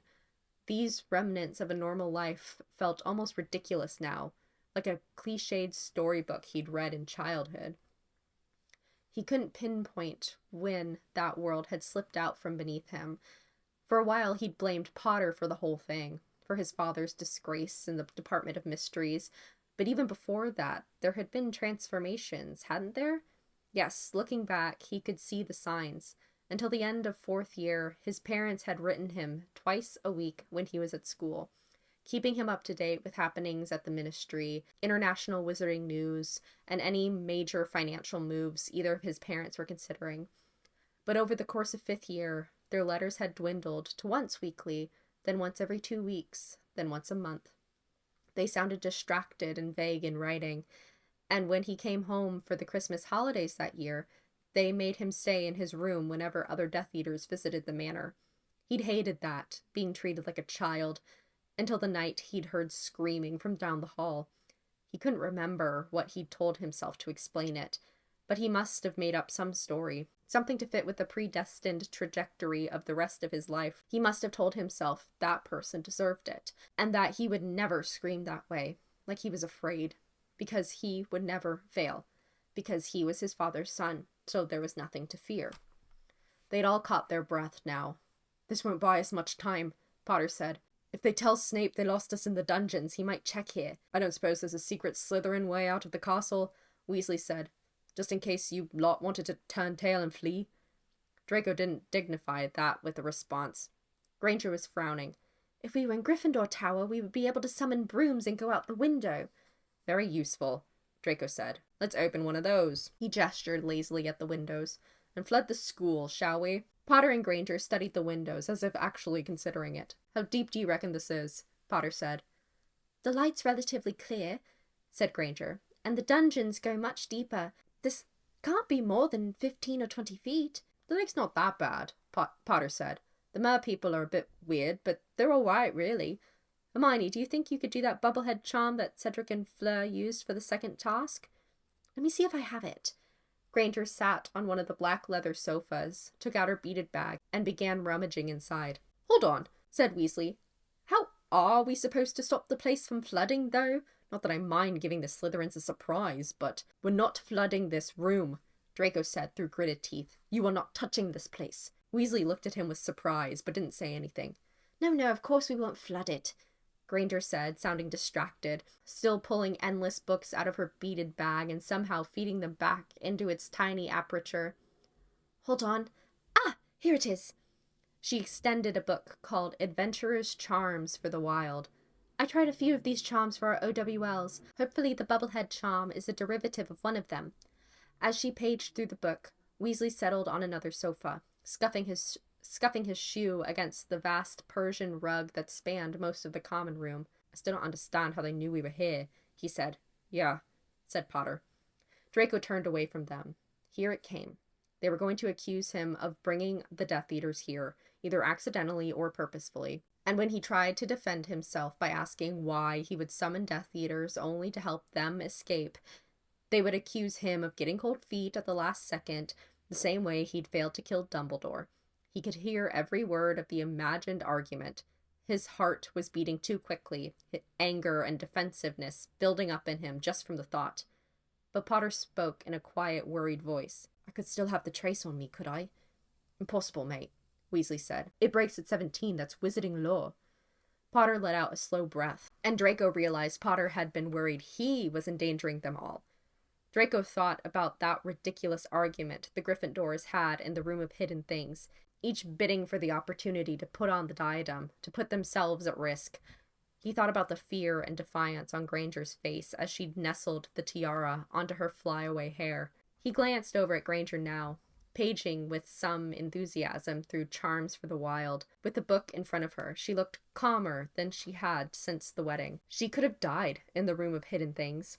He couldn't understand how she could have made that decision, how she could have forced herself to put on the Horcrux. To Draco, that seemed like the act of someone with nothing left to live for. But hadn't she also seemed terrified by the idea of Potter and Weasley getting hurt? If she cared about them so much, wasn't it her responsibility to stay alive? To make sure they got out unscathed? What good was it to die for the people you loved if you forfeited living for them instead? "Here!" She looked up and met Draco's eyes. He looked away immediately, his heart beating too quickly. He knew he was being stupid, knew she couldn't see on his face that he'd been trying to puzzle through her thought process. Besides, even if she'd wanted to know his thoughts, he could shut her out immediately. Bella called him a natural. That memory still comforted him, still made him feel proud. When did Bella ever speak like that about anyone? "Good news," Granger announced, shooting to her feet. "It is a derivative of the clean air charm I thought it might be." Potter looked up from the Marauders map. "Hermione, I think they're telling Snape. You'll have to hurry." Granger's excitement turned at once palpably to anxiety. She bit her lip, her shoulders bunched up, and her fingers tightened around her wand. Draco threw a disdainful look at Potter. What a stupid move, telling Granger she suddenly had a time limit, when she was so obviously someone who performed poorly under stress. Draco made a show of yawning and cast a casual look back at the door. "Don't be stupid, Potter. Yaxley doesn't know there's anyone in the castle but you. And why would you be able to get in here?" He glanced at Granger. "No, I think we've got ages to watch you bungle this charm, Granger." It worked. Her shoulders dropped and she glowered at him. Some of the fear had gone out from her. "I'm not going to bungle anything." "Yeah," said Weasley, leaping to her defense. "When have you ever seen her mess up a spell, Malfoy?" "Fine then. Prove me wrong." Draco leaned back against one of the limestone pillars set into the wall and folded his arms, giving her an unimpressed look. Granger sniffed, balancing the book on the back of an armchair, and drew a squiggle in the air with the tip of her wand. "Any eye," she said, and with the second wand motion, a perfect circle traced around her own head, she completed the incantation. "Anaceris." At once, a glassy, iridescent bubble swelled to life around her head. It couldn't contain her hair, but when she breathed, she smiled triumphantly at Draco. He shrugged. "We all get lucky sometimes, I suppose," he drawled. Granger rolled her eyes and went to repeat the charm on Potter and Weasley. Finally, she approached Draco and raised her wand. He couldn't help it. He flinched. He wondered if he would ever be able to get rid of the instinct facing a lifted wand. Granger's annoyingly perceptive eyes lingered on his face, then moved down to his right hand, which had jerked toward the pocket where he kept his wand, but she didn't comment on the motion. "Ready?" she said, her voice echoing inside the bubble. He nodded. She'd barely cast the spell when Potter said, "Malfoy, I was right, they're headed this way." He and Weasley were both on their feet, their faces distended by the bubbles that surrounded their heads. Draco's own bubble made the whole common room glossy and skewed, but the air inside was cool and refreshing, in motion as if he were outside on an early spring day. "Fine then," Draco said, striding to the window. "How exactly are we going to get out?" "Banishing charm," Granger said, sweeping up her bag. "Strata duro." Steps erupted outside of the wall, leading up to the high windowsill. They all rushed upward, and once they had crouched on the windowsill, Granger waved her wand again. The steps collapsed, with a series of resounding thuds back into the stone. Now Draco could hear dull voices from outside the common room. "You three cast the banishing charm," Potter said. "I'll cut a way through, all right? Now!" Draco, Weasley, and Granger swept their wands out in an identical motion. The water outside the window bent backwards, as if another, much larger bubble were expanding around the window itself. Potter said, "Diffindo," and cut a large square hole in the window, the glass falling inward with a heavy clunk onto the sill between them. "Go," he said. "The map first." She stuffed it into her beaded bag, which she tapped, whispering, "Impervious." Then they crawled out of the window and dived into the lake. The banishing charm held as they turned back, treading water. "Wingardium Leviosa," Potter said, his voice faint and distant through the lake water, and the thick square of glass lifted back in place. With a quick "Reparo," it was mended, as if it had never been there. Potter looked back at them and nodded. Draco lifted his wand as Granger and Weasley did the same, and the lake crashed into place against the window of the common room, tugging them all momentarily back toward the castle. Then they were swimming in the opposite direction, kicking hard upward and outward. Draco looked back as they swam away. The Slytherin common room's bank of windows looked ghostly, shedding weak, pale light into the dark water. They looked like a memory. Within a minute, they had disappeared altogether. They spent that night in the mountain cave outside of Hogsmeade. The downside, it was a cave. The bright side, it had enough room that Draco could pretend he wasn't sleeping in the same place as the Gryffindors. They had settled on one side of their fire, and he was on the other. They had transfigured rocks into pillows and leaves into blankets, and through the entrance to the cave, the night sky was a brushstroke of stars. The moment Hagrid had let them back out through the gamekeeper's gate, Draco had wanted to apparate as far away as possible, but Granger had insisted that they stay here, where they knew they could find covered shelter, and transfigure themselves tomorrow to buy supplies in Hogsmeade. "Don't you think that's risky?"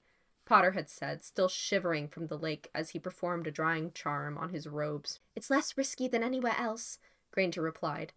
"The place is so full of people. I don't think we'll be seen, much less remembered. What's another couple of guests?" "Fine," Draco said, "as long as we contact the Order first thing tomorrow." The others had exchanged an exasperated look, which he ignored. It wasn't until they settled into the cave that Draco realized how exhausted he was. It seemed impossible that the burrow and the wedding had only been a handful of hours ago. Yet when he lay down and closed his eyes, rather than falling asleep immediately, he became aware of the Gryffindors' whispers. They probably thought they were too far away for him to hear, but the arc of the cave ceiling was such that the sound traveled up and over to him. "Wish the cloak was a bit bigger," Potter was saying. "It would be useful. Remember when all three of us could fit under it?" Weasley whispered. "Yes, there seemed to be a lot more room in first year," Granger murmured. Draco could hear the smile in her voice. First year, Draco thought. 6 years for an invisibility cloak was into old age. He would have expected the charms to have halfway unraveled by that point, but from the condition of Potter's cloak, it could have been woven last week. "It's going well so far, isn't it?" Weasley said. "Day 1 of the quest, and we've already got a Horcrux. Keep going at this rate, and you know who will be finished by next weekend." Granger and Potter's stifled laughter shivered up and over the cave wall. "Shame about the fangs," Potter said. "But we know they're there. If we don't manage to get the sword, we can always try to come back to Hogwarts, or get word to someone at school that we need one." There were murmurs of assent from the other two, and then a pause. Then Weasley said, "Look, Hermione, we wanted to... I'm sorry. Both of us are, right? We didn't realize that was what the SPEW thing meant to you." Draco's stomach dropped. He no longer wanted to eavesdrop. He didn't want to think about the fury and disdain in Granger's face when she'd demanded to know how he'd treated Dobby, or about the hurt he'd seen in her eyes, even the shine of tears, when she'd mentioned personal relevance. And just hours ago, he'd been floating across the lake, telling himself she'd never seemed to care when he called her mudblood, that nothing he'd said had really made any impact, so why did it matter in the end? He didn't want to listen. And yet he found himself training his ears harder than ever. Granger didn't answer for a long moment, so long that Draco wondered whether he'd missed her reply. But then she whispered back, "I don't want you to apologize to me. I know you two care about me, so it's not about that. I didn't start SPEW because of how I'm treated, or how Muggleborns are treated. I started it because we should all care about how everyone is treated. And sometimes I wish you would take that a bit more seriously. Even when it's... Even when it's creature," Potter said. "Exactly." It was ridiculous, Draco thought. Completely ridiculous. caring to the point of tears about house elves. He did have memories of Dobby from before Hogwarts. The elf had scurried around the house, wringing his hands and polishing surfaces and punishing himself. And as a child, Draco had found it hilarious. The look of the elf with his bat-like ears and the tea towel he'd had to wear, and the way he'd had to do anything Draco asked, no matter how ridiculous or excessive. Draco remembered enlisting the elf to play make-believe games with him when Crabbe and Goyle weren't there. He would be the hero, and the elf would be the evil monster encroaching on his territory. And when Draco inevitably conquered the monster, he would order Dobby to do things representing his defeat, like sitting in a closet in the dark for 4 hours. Draco would go and check on him halfway through just to sit in the strange, weightless feeling of his own control. Now he realized the memories gave him an uncomfortable twinge, but he shoved that discomfort back. He'd been 7, maybe 8 years old at the time. How should he have known that the elf was miserable? How should he have known that the elf could even feel misery? If Dobby had ever let on anything other than enthusiasm and cooperation, his father would have ordered him to iron his hands. Really, said a disgusted voice in his mind. Are you going to spend time feeling guilty about how you treated an elf when you were a child? After all, if he felt guilty about Dobby, of all things, what was next? Accidentally landing that Katie Bell girl in St. Mungo's, or poisoning Weasley? Draco had never allowed himself to dwell on those things, because what would feeling guilty have done exactly? He knew they would get better, or die, whether or not he felt guilty. Besides, he'd had his own death to worry about. There were reasons I acted the way I did, he thought, with a kind of righteous indignation. Was he supposed to feel guilty for prioritizing his own life? Was that what people like Granger wanted? For everyone to prostrate themselves at each other's feet, never thinking of themselves? Was that how she'd put on that diadem? He closed his eyes more tightly, so that strange shadows of polygons erupted on the backs of his eyelids. Clear your mind, said Bellatrix's voice, training him in occlumency.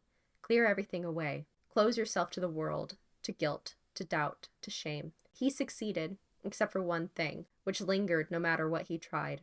Granger's face as she lowered the diadem onto her head, crowning herself, terrified and defiant. Chapter 7. The Minister's Eulogy. When Hermione woke up, Malfoy was gone. His absence was the first thing she saw, as she squinted through the mouth of the cave at the brilliantly blue circle of sky the size of a galleon. She realized there was no longer a dark shape huddled by the entrance.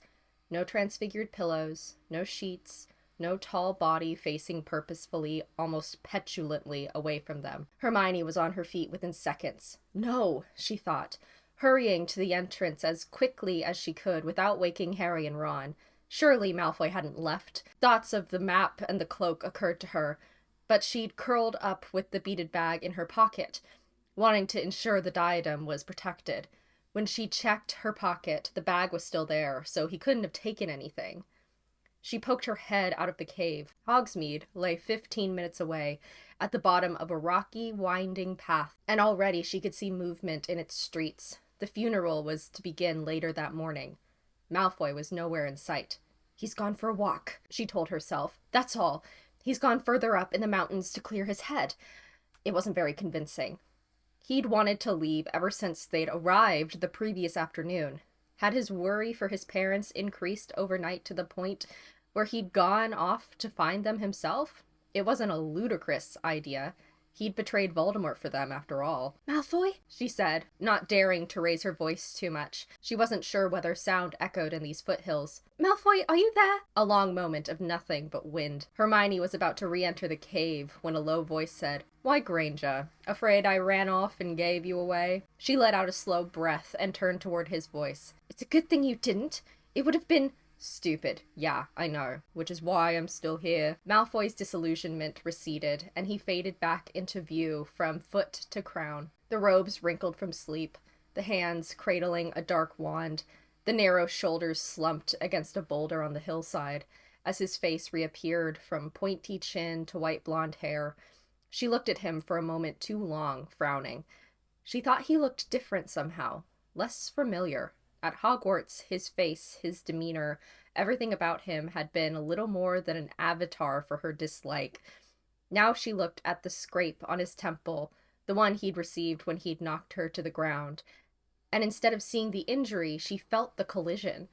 She glanced into his colorless eyes, which were cold and bright in the morning sun, and remembered the destabilized look he'd worn in Ron's room when she'd looked at his mark. It was like a kind of facial blindness, she thought. Parts of him had become invisible to her, or at least inscrutable. "Right," Hermione said. "I didn't think you went to hand us in, by the way." "Oh, really? Didn't check that bag of yours to make sure I hadn't stolen the cloak?" Hermione flushed. That's not..." Malfoy let out a humorless laugh. "Thought so." "You'd have done the same thing," she said defensively. "You keep thinking the worst of us, too, when all we've done is try to help you." He shrugged, smoothing his hair back into place. Hermione sighed. This was very productive. "I'm going to go into the village to get our supplies. Tell Harry and Ron where I've gone when they wake up, please." She set off without waiting for his answer. By the time she arrived in Hogsmeade, she was fully transfigured.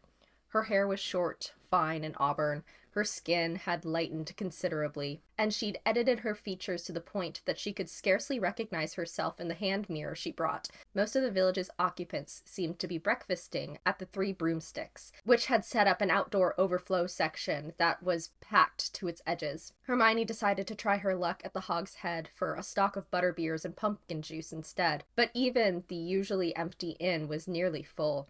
When she asked the barkeep for 24 butterbeers and 2 casks of pumpkin juice, he glared at her so ferociously that she took a step back. It wasn't until he'd slapped his rag down on the bar and stalked into the back of the bar that she realized why her heart was beating so quickly. She knew those eyes, their particular piercing blue. She'd seen them the week before, as Albus Dumbledore had helped her up onto that thestral. The barkeep returned, wheeling a small cart. "And how are you planning on transporting these exactly?" he said gruffly, as Hermione handed him a palmful of silver. "I don't have time to push all this around the village." "Oh, there's no need," she said quickly. She levitated first the casks and then the butterbeers into her beaded bag, which the barkeep watched with some curiosity. Once she finished, she added, "I was wondering, sir, you wouldn't happen to be... well, related to..." "There's a line behind you, miss," he barked. Suddenly, Hermione felt ashamed. This was the day of Professor Dumbledore's funeral. If this man was related to him, she was reminding him of a dead relative on what was already a painful day. "Yes, of course, I'm sorry." He'd leaned over to address the next patron before she'd even gotten the words out. Hermione sighed and left. By the time she'd braved the queues at the village grocer's and Honeydukes, some of the visitors were already departing to the Hogwarts grounds. She headed in the opposite direction, back to the turnstile. Once ensconced in the hills, she paused to perform freezing charms on the perishable foods and untransfigure herself. She returned to the cave to find an uncomfortable silence. Malfoy was leaning against the wall, arms tightly crossed, looking thunderous. Harry and Ron were muttering darkly under their breath, but when they saw her, their faces brightened. "Finally," Ron said. "What kept you?" "The queues were awful. You must all be starving here." From her bag, she fished out 4 full breakfasts from the tiny cafe attached to the grocer's. She laid out the plates of soft scrambled egg, thick bacon, and buttered toast, which steamed in the cool air. Ron let out a soft groan. "Hermione, I love you." He seized a plate and began to fork the eggs rapidly into his mouth. Hermione's stomach performed that leaden lurch again. "Well, we didn't have dinner, so I thought..." "Yes, thanks," muttered a quiet voice from her shoulder. Hermione looked up in surprise, but Malfoy was already taking his plate outside. She watched his retreating back curiously before settling beside Harry and Ron.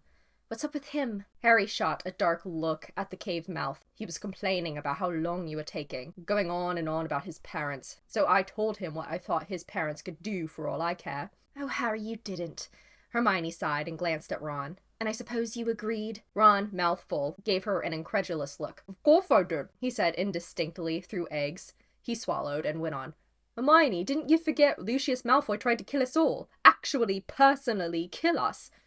Harry nodded, an unusually bitter look on his face. "I remember what he said in the Department of Mysteries. You can kill the others if necessary. Like it would have been nothing to kill you two, or Luna and Neville, or Ginny." "I know," Hermione sighed. "He's awful, but there's no point in needlessly antagonizing Malfoy." Ron bobbed his shoulders. "What does it matter? He'll be out of our hair in a few hours, and good riddance." Hermione lowered her voice. "I don't know, Ron. Have you thought about what we'll do if we can't get him back to his parents?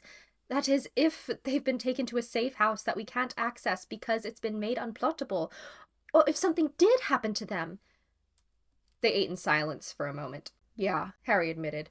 "I was thinking about that when we were in the Room of Requirement yesterday. Not to mention the Horcrux hunt might be safer if he stays here, where we can keep an eye on him." "What, in the cave?" Ron said, glancing around. "No, I mean with us," said Harry. There was a long pause, during which Ron looked from Harry to Hermione with utmost disbelief. Finally, Ron found his voice. "You've got to be joking. You are joking, aren't you? I'm not wandering around the countryside with that little rat. Absolutely bloody not, after what he did to Bill." "I know, Ron," Hermione said, trying for a placating tone. "I know it wouldn't be ideal, but he has been helpful already. Having someone with such a different perspective than the three of us." "We don't need him to get ideas," Ron said. "Not now that we've got that diadem." Hermione's hand strayed to her bag. She knew they ought to be cautious of the Horcrux. She'd read that it was dangerous to get too fond of or dependent on a Horcrux. She'd told Harry and Ron exactly that a few days ago. And yet, she found herself thinking wistfully of the clarity it had brought her. It had been so useful yesterday, just when they'd needed it. "But the diadem can't give us new information, can it?"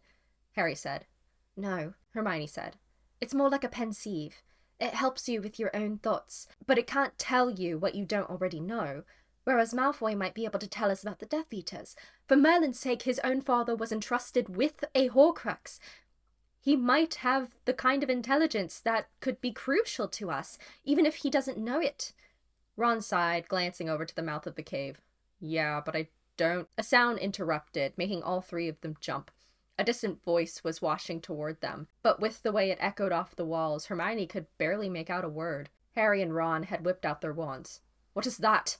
Harry said. Hermione held up a hand for quiet, training her ears. She heard something recognizable. A name.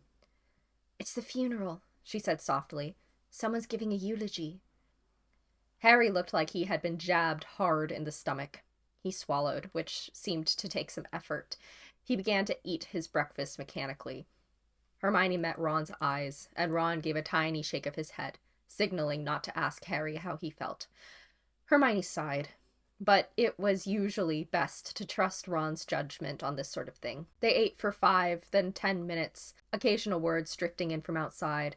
Undeniable impact, achievements, wizarding world. Eventually, Ron replaced his own empty plate on the floor. "You don't think any of the Order have come to the funeral, do you?" he said uneasily. "I mean, now that the Ministry's been taken over, the Death Eaters could just invent some excuse to grab us on sight, couldn't they?" "You're right," Hermione said. "But the Order will know that too." She gave Ron a reassuring smile. "There's no chance your mum would let any of your family come after yesterday." "Yeah, I suppose not." Ron looked mollified. "Blimey, though. Do you reckon you know who killed Scrimgeour himself?" "He can't have done," Harry said. "He's abroad." He had looked up from his plate. "I've been meaning to tell you." "How do you know he's abroad?"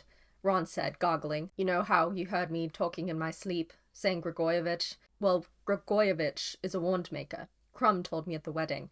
And Don't!" Ron said. Harry let out an exasperated sound. "Fine, but listen. He's after Grigorievich now. I don't know where he is, but he's not in Britain." "I don't understand," Hermione said, her heart rate speeding. Harry was speaking with that uncanny factual tone again. "Are you saying your scar showed you this?" He avoided her eyes, which was confirmation. "But that connection was supposed to be closed. You shouldn't be seeing him anymore." "That's not important," Harry said impatiently. "Hermione, I'm telling you, he's after wand makers. This means something. The night I left Privet Drive, the night we thought you were—" He shook his head. "Well, I saw him that night. I fought him again, and my wand acted funny, all right? It performed a spell without me. It beat him. And later that night, he tortured Ollivander. He was furious about it. But don't you see, he's already got Ollivander, and now he's going after Grigorievich." "I don't—" Hermione felt overwhelmed. "First of all, your wand couldn't have performed a spell without you. That's just not—" "I'm telling you, you three." They all looked up. Malfoy was standing at the mouth of the cave. "What?" Ron said roughly. Malfoy jerked his head wordlessly toward the exit. "We're not ready to leave yet, Malfoy," Harry said. "It's not that.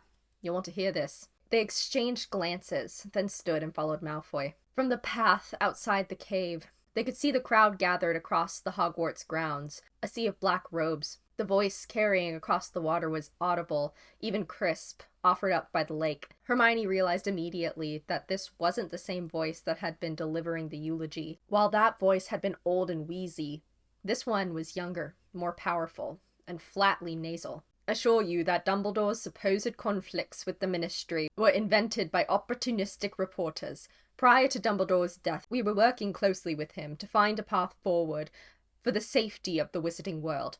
What? Harry said. Hermione hushed him, trying to listen. Devoted headmaster that Albus Dumbledore was, the voice went on. He believed that the safest course of action for our children was to implement a mandatory attendance policy at Hogwarts School. Here, they can be protected by a score of capable teachers, as well as ministry-regulated enchantments and wards. In the weeks to come, the Ministry will send resignation forms across the country to ensure that every child in Wizarding Britain is accounted for, requesting location and basic demographic information. Malfoy made a noise under his breath. Hermione glanced his way, but his eyes were fixed on the tiny figures in black at the front of the funeral. Moreover, the announcer sighed, we are loath to bring this news to such a somber occasion, but we do so knowing that the Ministry's immediate and forceful action is imperative in these uncertain times. We are saddened and disturbed to say that our investigation has revealed that Albus Dumbledore's death was not accidental, as was initially believed. We can confirm that the cause of his death was the killing curse, while sounds from the crowd drifted indistinctly across the lake, though with unmagnified voices, they sounded 10 times farther away than the announcer. While, he repeated, we have little information about the circumstances of Albus Dumbledore's death, we do know that on the night in question he was accompanied by Harry Potter, an unstable individual who has been followed by mysterious deaths and supposed accidents for years. An indistinct cry came out of Hermione's mouth before she could restrain herself. No! Ron roared. Beside them, Harry had gone rigid as a board. Hermione rounded on Malfoy. Who is that? She demanded. Who is that talking? Pius Thickenese, Malfoy said. Used to be head of the Department of Magical Law Enforcement.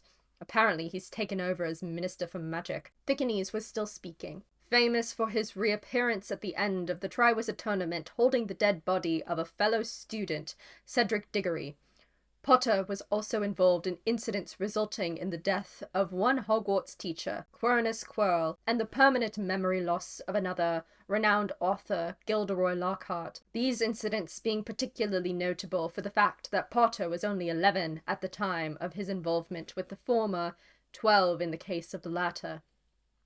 At 15, Potter and several accomplices broke illegally into the Ministry of Magic to steal a valuable classified artifact, an intrusion that involved several known Death Eaters and resulted in the death of the posthumously exonerated Sirius Black. We have reason to believe that Potter made a similar raid on the Ministry as recently as this week, and only months ago he was nearly expelled from Hogwarts School because of the violent use of a dark curse on a fellow student, which nearly resulted in yet another death. Hermione's fingernails were biting into her palms. Were they talking about the Sectum Sempra incident? How do they know? Ron began. Snape. Harry said dully. Snape told them all this. How to frame it, everything. He let out the most humorless laugh Hermione had ever heard.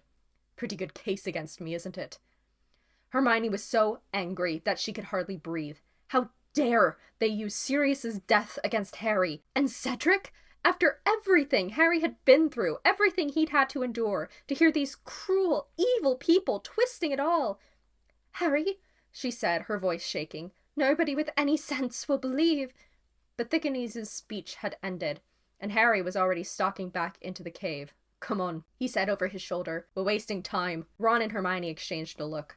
I'll talk to him, Ron said in a low voice. Hermione nodded and watched Ron jog into the cave. She wouldn't be much consolation to Harry anyway, with her fists trembling in rage. She couldn't lie in this state. and she knew that the crowd was likely full of people who would buy every foul word out of Thickanise's mouth. Beside her, Malfoy was still watching the scene across the water.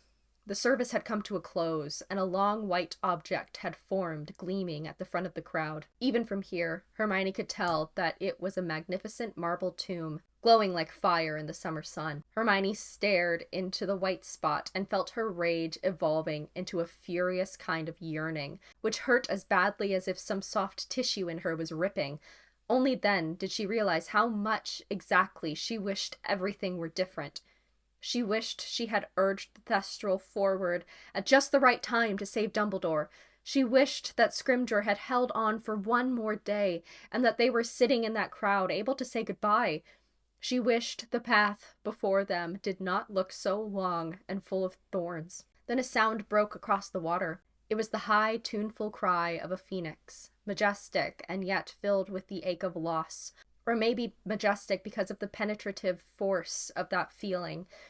It was the sound of the ache that unfolded colorfully in Hermione's chest, like the petals of a flower or a catastrophic bruise. As the lament soared upon the air, something red and gold streaked across the blue sky like a brand, and Hermione's breath began to stutter as she watched Fawkes' trail fade. This last bright thing that remained of Hogwarts and the life that she had loved. She thought of her parents' excited faces in Diagon Alley, and the four-poster beds in the girls' dormitory, and the dusty smell of the library, and Harry and Ron laughing with her on the lawn, and her cheeks were suddenly wet and hot. She was making small sounds. Malfoy half turned toward her, but she didn't shield her face. She didn't feel that any of it was meant for hiding. She wrapped her arms around herself and felt her diaphragm jerk, felt her ribs hold hard around her heart, felt her body somehow containing it all. As the Phoenix song reached its crest, she found herself looking over at Malfoy. He had turned back toward the white tomb, or maybe toward Hogwarts itself. His lips were parted, and he looked discomposed. He was breathing like someone who had run very quickly away from something indescribable. He looked younger. The lament faded. He turned his face and met her eyes, and Hermione had no idea what to say. There was a long moment of silence, like the moment between the casting of a spell and an explosive impact. She physically could not break it. Instead, she lowered her head by a matter of small degrees. He did the same. 5 minutes later, they had apparated away with the others, and Hermione knew they would never speak about what had passed between them in that instant. It was sealed off in the past, like the rest. Crack! They were in a small but luxurious office. Papers were piled high on 2 identical desks, and behind them 2 identical people leapt to their feet with a shout. Draco turned to the windows and flicked his wand. The curtains slammed together, blocking out the sunlight. Potter did the same to the door, which swung shut, concealing the plaque that said, Weasley's Wizard Wheezes, Fred and George Weasley, owners. The twins' shock didn't last long. They leapt onto their brother first, wrapping him in a fierce hug. Then they moved on to Harry and Hermione, clapping their backs, looking them over for injuries. They gave Draco a glance and a grudging nod, and he nodded back unthinkingly, still unsteady from the Phoenix song. You four seem all right, said George, sounding impressed. Got away from the wedding okay then, did you? Didn't you? Said Ron. We stayed, Fred said. Didn't want to leave the family, but they're all fine. Death Eaters saw the ghoul, George said. You did a decent job on it, too. They didn't want to get within 10 feet of the thing. Disgusting. Cheers, Ron said. What about everyone else? Said Granger anxiously. Her face was still red, her eyes puffy and swollen. Well, they interrogated us all, didn't they? Said Fred. For a few hours. At the look on her face, he added hastily, Not outright torture or anything. There was a lot of threatening, and George got a smack for being mouthy, but he deserved that, idiot. George grinned.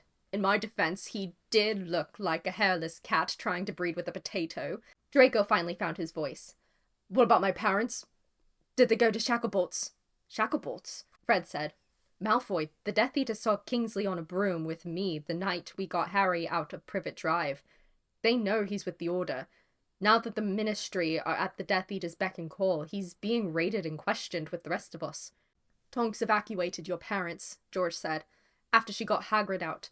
She was quick on the mark, I'll tell you that. Took her about 15 seconds total. And, Draco said impatiently, where are they? A safe house? Fred sighed. Haven't we already said that none of our safe houses are safe anymore? Death Eaters smashed up every Order-connected house in the country yesterday. She won't have taken them anywhere we know.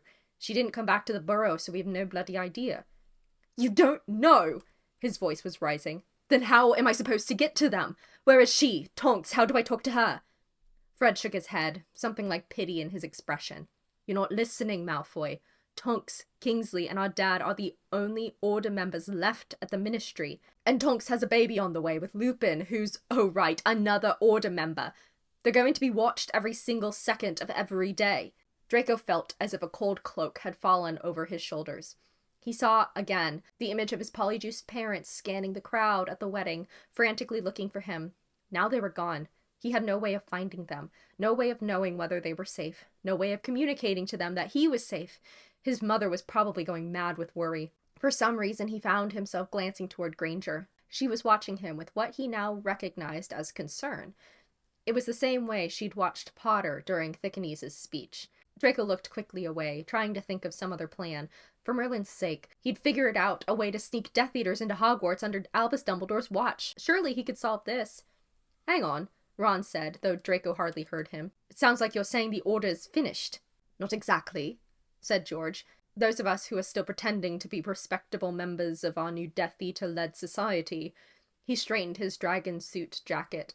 Need to keep up appearances, true, but we'll find ways to wreak a little bit of mayhem. Hopefully we'll spread the truth to as many people as possible.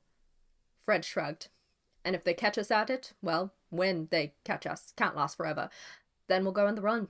We've got bags passed already in case. Hopefully we can regroup with the other Order members somewhere and form a proper underground resistance. George sighed. The risks are high, though. The Death Eaters who went round Tonks's parents' place weren't as gentle as ours. What happened to them? Potter said sharply. The Cruciatus Curse, of course, said Fred. Draco's mouth grew dry. His hand tightened around the wand in his pocket, and the tingling feeling swarmed over his body as if ants were scurrying over every inch of his skin. He felt the wooden floor against his back. He heard his mother screaming out. A taster, said the Dark Lord with displeasure. Ron swore loudly. Are they all right? We don't know, George said. It'll be hard to communicate from now on. No one's going to risk Patronus messengers anymore. The Death Eaters promised they'd be coming through to check on us at random. They did this place 3 hours ago. Made us burn every bit of merchandising mentioning you-know-who. Oh yeah, speaking of which, that reminds me, you four are absolute bloody idiots. Spectacular boneheads, George added. World-class prats with flubberworms for brains, Fred agreed. What in the name of Merlin do you think you're doing? Apparating into the most high-profile Order-connected building in Britain with no warning? Draco's hand was so tight around his wand now that he thought he might break it. The twins were right. This had been an idiotic decision. From now on they would need to apparate only under Potter's cloak, or disillusioned at the very least. The thought alarmed him. From now on. Was he really going to stay with these three? Potter, the most wanted man in Britain, and his cronies? But what else was there for him to do? The farther from the Order he went, the farther he became from his parents. Surely Tonks would find a way to tell the Order members where they were. Surely Potter, Granger, and Weasley would come back into the fold of the Order during their mission. If he broke away from them, he might be safer. But without his family, what would the point be? We didn't just come here for a chat, Potter said. We need your help. The twins' faces grew suspicious. Hang on, George said. We're finally going to learn about what the three of you have been up to all summer. Mum was epileptic, Fred said. We got a good 15 minutes of shouting about you at the wedding. Thanks for that, by the way, George added. Good distraction from the fact that we'd transfigured the cake topper into a happy 78th birthday candle. Ron snorted. Potter didn't crack a smile. Sorry, he said, but we can't tell you what we're doing. It's safer that you don't know. Safer for us, Fred said indignantly. We, may I remind you, are 2 years older than you three. He glanced at Draco. You four? We're not trying to be stoic heroes or anything, Ron said quickly. Promise, we're just doing what Dumbledore told us. The twins' scowls faded. They exchanged a long look, then in unison sighed. Fine, said Fred. What is it? Said George. The Scavengers Guild, said Potter. Where can we find them? Fred looked nonplussed. What do you need them for? Potter traded a helpless glance with Granger and Weasley. Trying to find something. If you want potentially illegal objects of a Maldorous nature, George said, why don't you just ask Mundungus? They can't ask Dung, Fred pointed out. He's Mundungus! Granger gasped. Draco jumped. The others all turned to face her. Sorry, she whispered, her hand over her mouth. She was staring at Potter. Harry, do you remember when we saw him in Hogsmeade last year? What he was holding? Draco had no idea what she was talking about, but both Ron and Potter were gaping now too. Potter pulled himself together and spun back around. How do we find Mundungus? He said. That's what I was just saying, mate, Fred said with mild exasperation. He's disappeared, gone underground. No one's seen him since we pulled you out of Privet Drive last week, and we're supposed to have a delivery for him on Monday, and another on Wednesday. He's never missed a delivery before. Cowardly git, George muttered. Unprofitable git, Fred added. He can't be gone, Potter said, sounding panicked. Why? Where's he gone? Fred shrugged. No idea. Abroad, probably. Abroad? Yeah, George sighed. But it's obvious why, isn't it? He scampered that night we picked you up, Harry. I bet he thinks we've all tapped him as a double-crosser. He could be and all, Fred said darkly.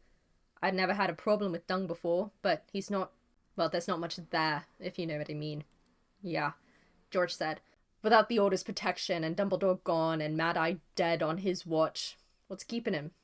Dung's out for himself. He's got no family, no real friends as far as I can tell. Bit sad, honestly. It's no wonder he'd want to vanish. Draco felt Ron looking his way, but when he sent a sharp look back, the redhead was looking at his brothers. Draco felt a mutinous heat in his chest. He had nothing in common with some filthy thief. Draco didn't want to go abroad because he was a coward. He was just a pragmatist. For that matter, he didn't even really want to go abroad. He was being forced to by circumstance, and moreover, he hadn't gone abroad yet, precisely because he had family and friends, so Weasley could take his incorrect analogies and choke on them. Footsteps creaked on the hardwood out in the hall. They all froze. George swore under his breath. Fred! Fred leaped toward Draco and Ron. He seized them by the arms, as George did the same to Granger and Potter. The twins turned on the spot, and with a crack, they all disapparated, reappearing in a room of identical dimensions, built from the same dark wood. Draco supposed that they'd apparated to another part of the same building. The room itself appeared to be a parlor, stuffed with the flashy, gaudy furniture of someone who had suddenly obtained a large amount of gold and had no idea how to spend it properly. Photos of various Weasleys on the wall told him that the twins had taken them to their flat. What are you two doing? Ron said, looking from Fred to George. Why are we here? Fred was scribbling with a peacock feather quill on a piece of parchment, while George was pulling a trunk down from atop a wardrobe and taking from it a scarlet bundle of cloth and pins. We're telling you, Fred said urgently. It's not safe here. Anyone could be out there. Here, Harry, this is how you find the Scavengers Guild. He pushed the piece of parchment into Potter's hand. George shoved the cloth bundle into Ron's arms. Our tent. We were going to use it ourselves, but we can get a new one any time. You take that one and get out of Diagon Alley. Out of London, Fred said firmly. Thanks, you two, Potter said. We owe you. Draco heard the footsteps on a staircase nearby and hastened towards Potter and Granger, who had already linked arms. Ron's face was strained. The youngest Weasley looked like he wanted to hug his brothers or say something, but the twins backed away as one hissed, Go! Now! See you soon, Ron said, sounding strangled. Draco took Granger's arm, Ron took Potter's, and there was a knock on the door just before they vanished with a crack. They appeared in a forest clearing and disentangled their arms. I'm sure it wasn't anything dangerous, Potter said to Weasley at once. When have you ever heard a Death Eater knock? Yeah, said Weasley, nodding. Yeah, I know, mate. It's all right. Where are we? Draco said, scanning the glade. Is this... The forest where they held the Quidditch World Cup, yes, Granger said, already walking around the clearing in a large circle, flicking her wand so that shimmering patches appeared in the air like heat. Draco shifted uncomfortably. Why had she taken them here? Had she meant to remind him of how they'd all met that night at the cup, when his father had gone out to march? He could only remember bits and pieces of their conversation. Mostly, he'd remembered watching the march from the edge of the forest, hearing people scream as their tents were blown away. He remembered the way he'd felt, looking on. At the time, he thought the feeling was amusement or exhilaration, but in retrospect, he realized he just felt safe, that was all.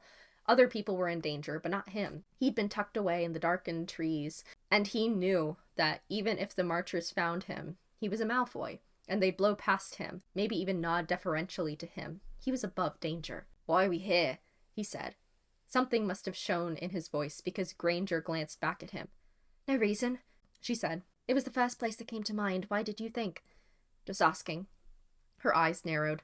Keep squinting at me like that, Granger, he said, and I might start mistaking you for that hideous cat of yours. Not your best line, Malfoy. She turned back to the edge of the clearing and flicked her wand again. Losing your touch? Oh, I'm so sorry for not being at my wittiest after spending the night in a cave, he said sourly. She laughed, actually laughed, a clear, bright thing he'd never heard in conversation with her before. Witty, she said. Is that what you think you are usually? Well, I'd forgive you for not recognizing wit when you see it, the sort of company you keep. Malfoy, said Potter, are you planning to do anything useful at all? Draco looked back. Weasley and Potter were nearly done pitching the tent. What's my incentive exactly?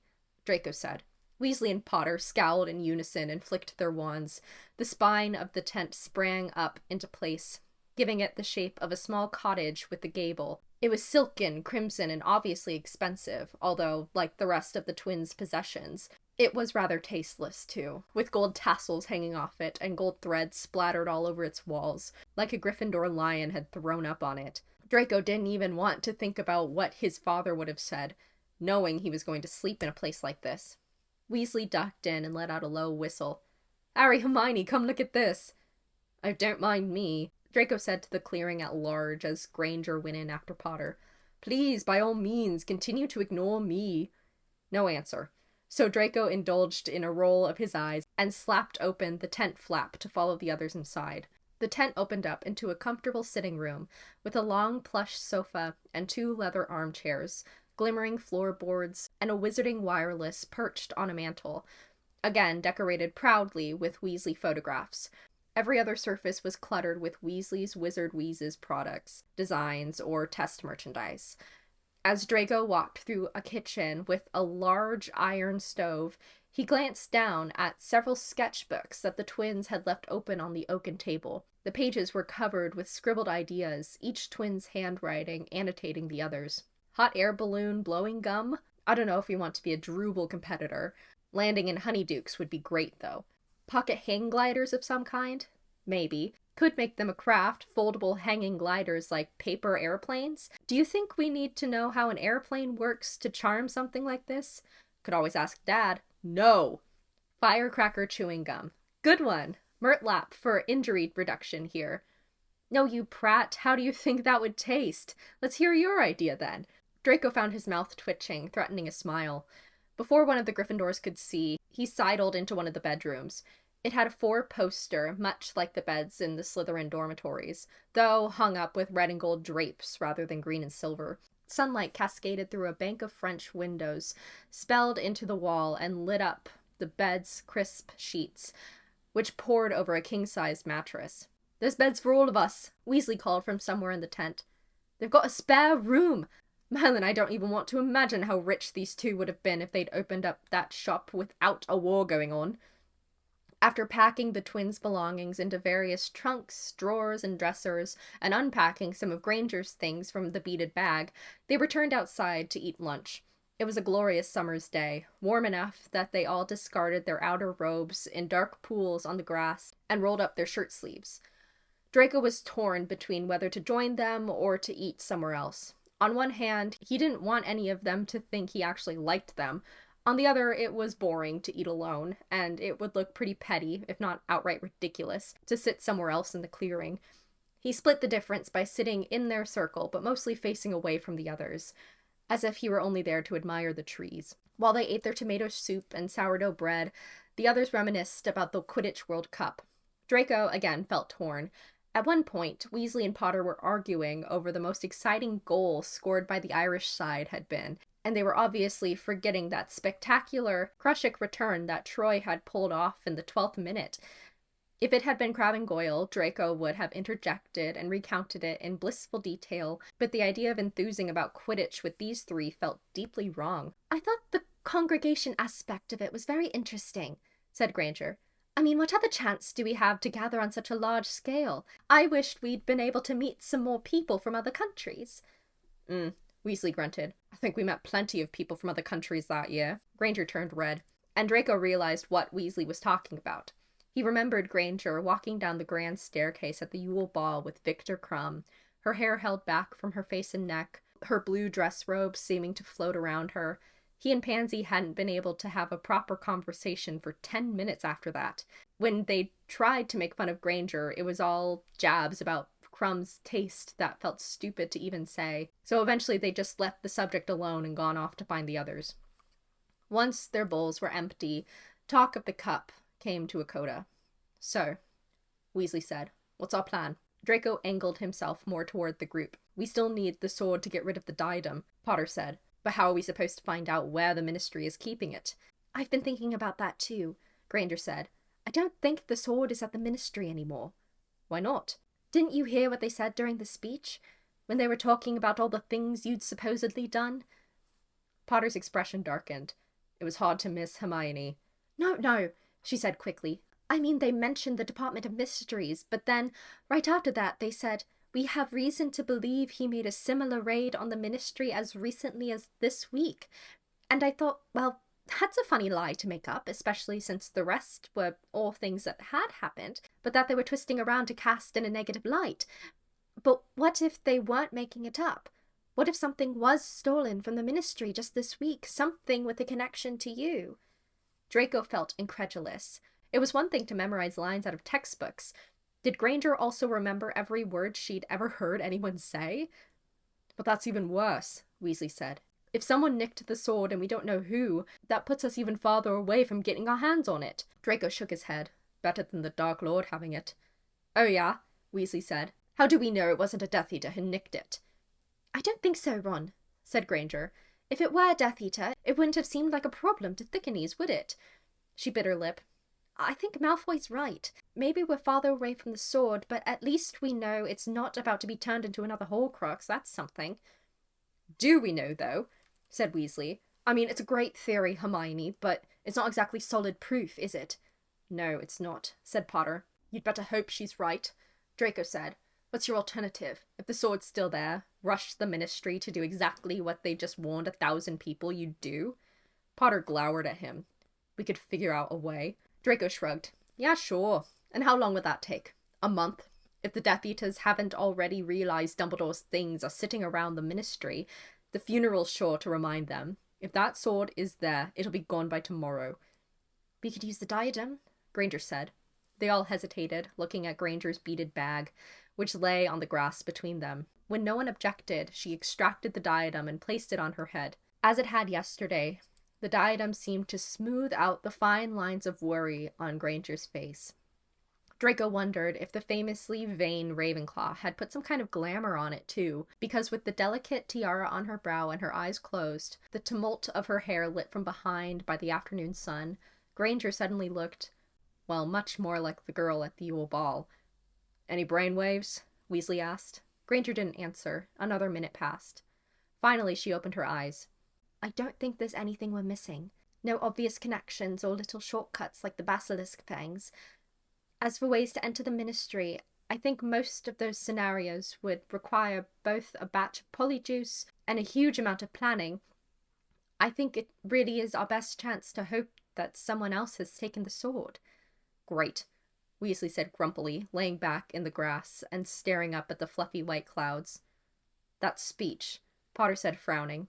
Parts of it were odd. "Mandatory attendance at Hogwarts, what was that all about?" "Demographic information," Draco said. They all looked at him. "They said the registration forms would include basic demographic information." Draco plucked a few blades of grass from the ground and peeled the long green strands apart. "That means blood status. If you mark down half-blood, there'll be lines for you to list your parents' blood status. And if you mark down He broke off. There was a short but intensely uncomfortable pause. "Muggleborn," he muttered. "Then, well, they'll know, won't they?" When he glanced up at the others, they all looked slightly stunned. "What?" he snapped at them. Potter and Weasley looked away. Granger didn't.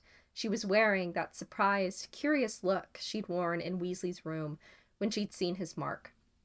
The surprise, he realized, was that he hadn't hurt her. To his immense irritation, he felt his cheeks grow hot. He sneered at her more for something to do with his face than anything else.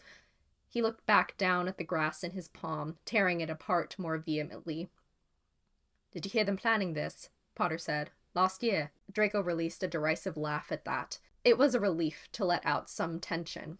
God, Potter, you really think they let me hear anything important last year? I was supposed to die killing Dumbledore. Dumbledore is a legilimens. Put it together.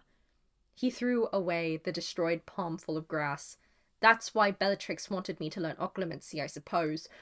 But if Dumbledore had really wanted to get anything out of me, he could have. He shook his head. Now that he thought about it, it was idiotic that Dumbledore hadn't at least given his mind's contents a cursory look to ensure he hadn't been lying about everything. Then how do you know all that about the forms? Weasley said. Draco shrugged. It's just what that means. Demographic information. People are speaking about blood status when they say that. I've never heard that, Weasley said.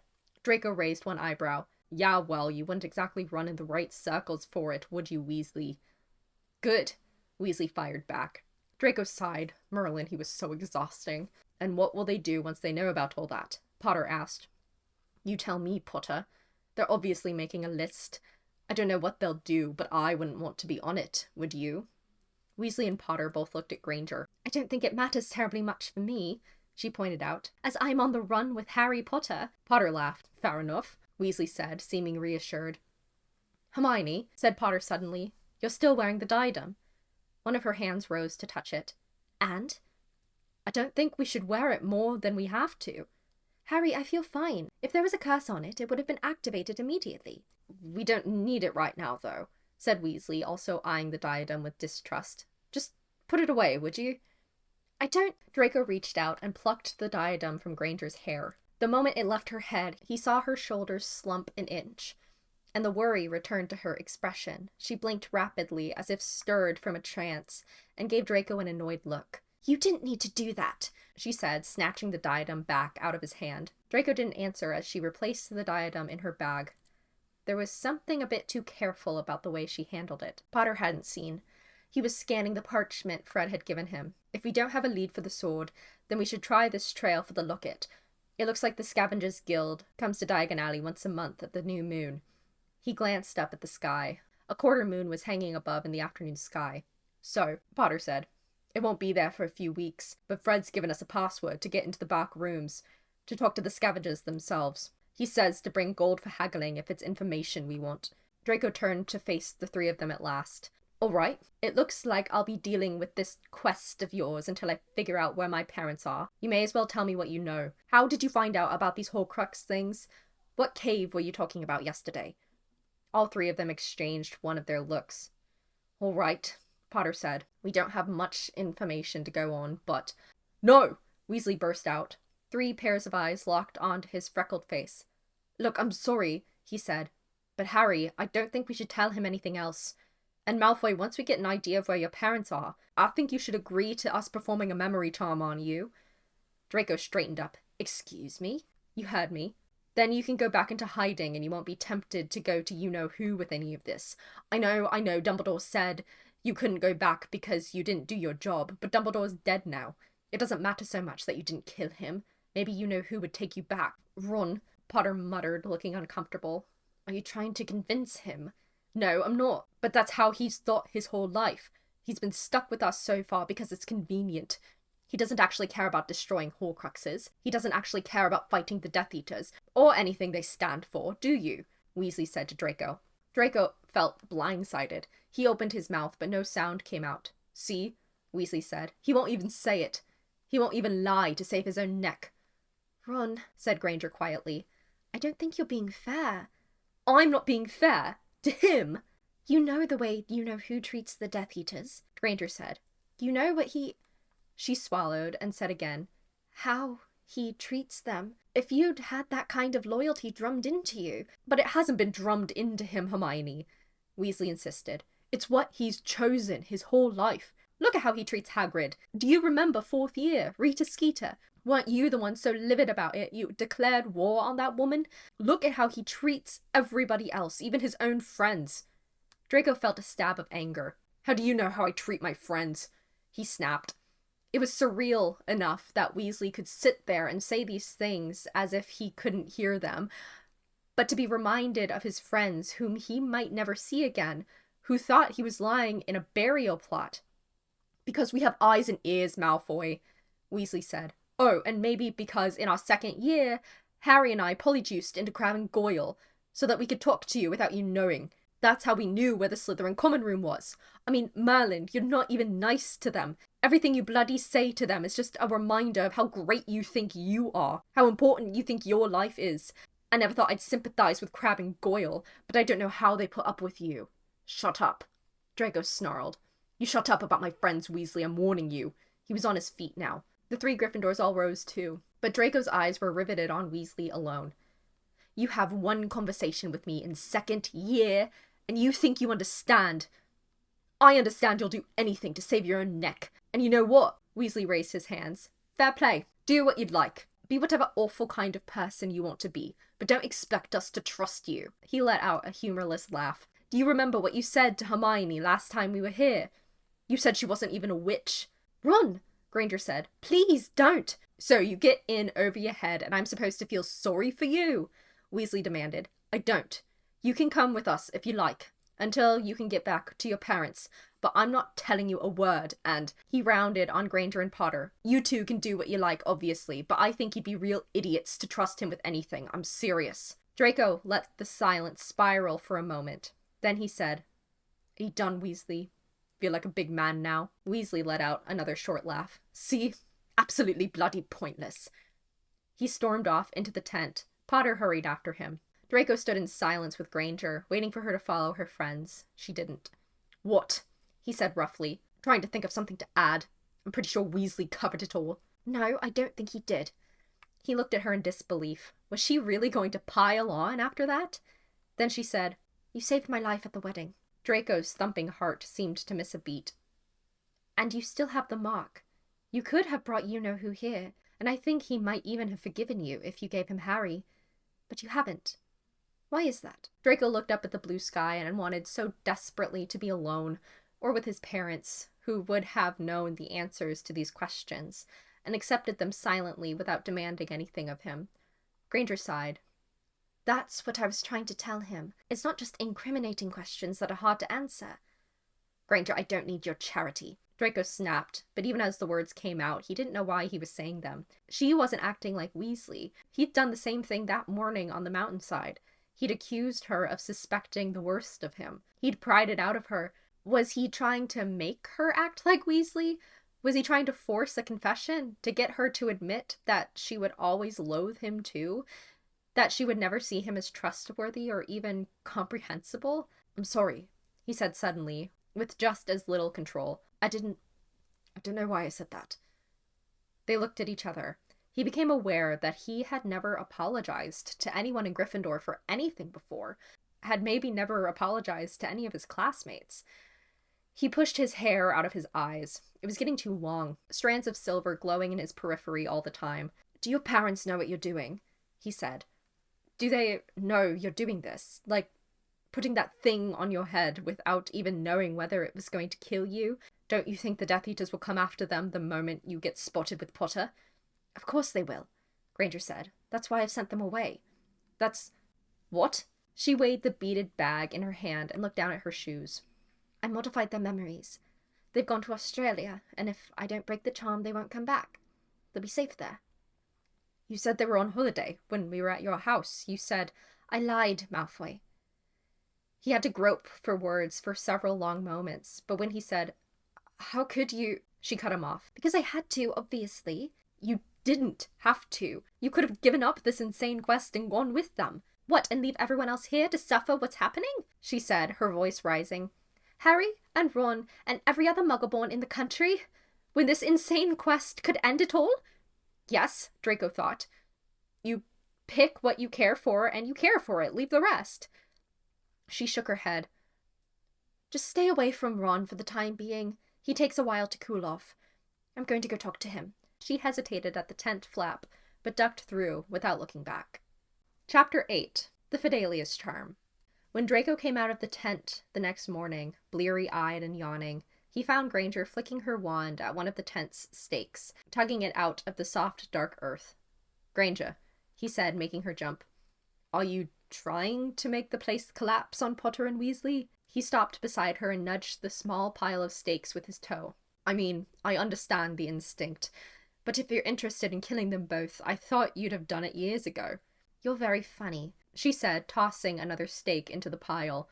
The tent's extra flaps and decorations now hung limp, leaving only the main structure still erect. We're leaving after breakfast. What? Why? I think we should stay on the move. Harry and Ron agree. I spoke with them about it yesterday evening. Oh, you did you? So I don't get to vote? Stop pouting, Malfoy. You'd have been outvoted anyway. He glared at her. I am not pouting. You pout constantly. Well, she was just being ridiculous. Draco let out a loud scoff and stalked back inside to make breakfast. He was vindictively buttering his toast when Granger came back inside and let out a surprised little, "Oh!" "What?" Draco said, glancing over his shoulder. She was standing in the open flap with an armful of steaks, looking surprised but gratified. "Thank you. I was going to do it, but now I'll have time to clean the bathroom before we leave." She aimed a small, confused smile at him as she placed the steaks on an end table and headed towards the bathroom. "I left the sausages in my bag, by the way. It's on the sofa." He frowned. "I'm not—" She was already closing herself in. Draco mouthed wordlessly at the door. He hadn't been making breakfast for the Gryffindors. He wasn't their butler for Merlin's sake. But now, if Granger emerged to find that he hadn't made breakfast for all of them, it would look like he'd been trying to make a statement, just to prove her wrong. And from everything he knew about Granger, that would be roughly 12,000 times more trouble than it was worth. This day was off to a phenomenal start. Muttering under his breath about presumptuous Gryffindors, Draco greased the skillet and shoved several more slices of bread onto it. 15 minutes later, as the sausages sizzled on the pan, a door opened elsewhere in the flat. "Hermione!" called Weasley's voice. "It smells amazing!" Potter and Weasley came out from the short hallway and stopped dead at the sight of Draco, who was forking a dozen sausages onto a platter. Potter said, looking downright alarmed. Draco set a platter of sausages behind a stack of buttered toast, dropped a fistful of cutlery on the table, and sat down to eat. After several more seconds of Potter and Weasley making no move to sit down, he said, "It's not poisoned." "Right," Potter said, sitting down with Weasley. Draco wondered darkly whether Granger had planned all of this to get out of cooking. That particular theory fizzled when she emerged, flushed and frizzy-haired from the bathroom, wearing a look of utmost disgust. "Do you know," she said, sitting down at the table, "I think Fred and George were concocting something in that bathroom. I tried 3 different kinds of scouring charms, and that greenish scum is still stuck there." "Please, Granger," Draco said, "do go on about the greenish scum while I'm eating." Her lips twitched. She took a dignified bite of toast. But before she could reply, both their gazes were drawn to Potter. His hand had performed a strange movement, leaping toward his brow, which had furrowed in pain before swerving back down to his fork. "So," Potter said a bit too quickly, "any ideas for where we go next?" Granger's eyes zeroed in on Potter's scar. Draco could tell that Weasley had noticed the movement too, but Potter took a bite of sausage as if nothing had happened and looked innocently between the 3 of them. Weasley seemed to decide it was better not to ask. "Hermione, how long until the Scavengers Guild comes back to Diagon Alley again?" "They'll arrive the night of August 24th, said Granger, though she was still eyeing Potter warily. "And we'll have to be careful when we go, because it's bound to be full of Hogwarts students around that time." "Do we have any Polyjuice potion?" Potter asked. "No," Granger said, "but I have ingredients in my bag. I can start brewing some right away." "But that'll take a month," said Weasley. "We'll miss the 24th. Granger nibbled her lip. "I was thinking we could use transfigurations to visit the Scavengers. It's not quite as secure, since some detection charms can reveal transfigurations, but a stall in Diagon Alley shouldn't have very intense protection, should it?" "We should go as soon as possible," Potter said. "I mean, what if they have the locket now and someone buys it off them?" "Right," Weasley said. "Transfiguration it is, then." "As for where we're going next," Granger said, "we don't have any real leads on the sword." "How about Hufflepuff's cup?" said Weasley. "It should still be wherever you know who left it. We could retrace his steps. What about he gave Draco a sidelong look. "The place he grew up." Potter thought for a moment. "I don't think he'd have left a Horcrux there. He hated it there." "Still," said Weasley, "maybe we'll find a trail." "Could be," Potter said. "We might as well look." Draco watched them speak with growing resentment. He supposed this was how it would be for the foreseeable future. the 3 Gryffindors making decisions while he sat there and waited to be dragged around. Also, it was absolutely moronic for Weasley to speak in code around the locations they might go, because he was going to be there eventually anyway. Well, if they thought he was going to make all their meals and tidy up after them and wait to be called on to speak, they were mistaken. Draco stood up abruptly, dumped his plate in the sink, and stalked outside, where he tried, with no success at all, to think of places Tonks might have taken his parents. A couple of minutes had passed when Granger ducked out through the tent flap. "What's wrong?" she said. "What's wrong? You mean besides the Dark Lord taking over the Ministry of Magic, my parents being missing, and your phoenix lot scattering to the winds?" "Yes, besides that." She hesitated. "You walked out on breakfast." "I was done eating, Granger. What are you, my mother?" She bristled. "Well, I just thought you looked angry. But if you want to stand out here being a child, then by all means." "I'm not being a child. You 3 are the ones pretending I'm not there." She let out a disbelieving laugh. "When exactly did we do that? Harry asked if anyone had any ideas for where we should go. That includes you. It's not our fault you didn't contribute anything." "If anybody had asked me for my opinion," Granger let out a heated sigh. "Malfoy, we're not going to defer to you. We're not Crabbe and Goyle. If you have an idea, you'll just have to say it." "I didn't ask anyone to defer to me," Draco said. They didn't even thank me for making breakfast." He felt his face flush. He hated how petty the words sounded. It wasn't about their gratitude for the food.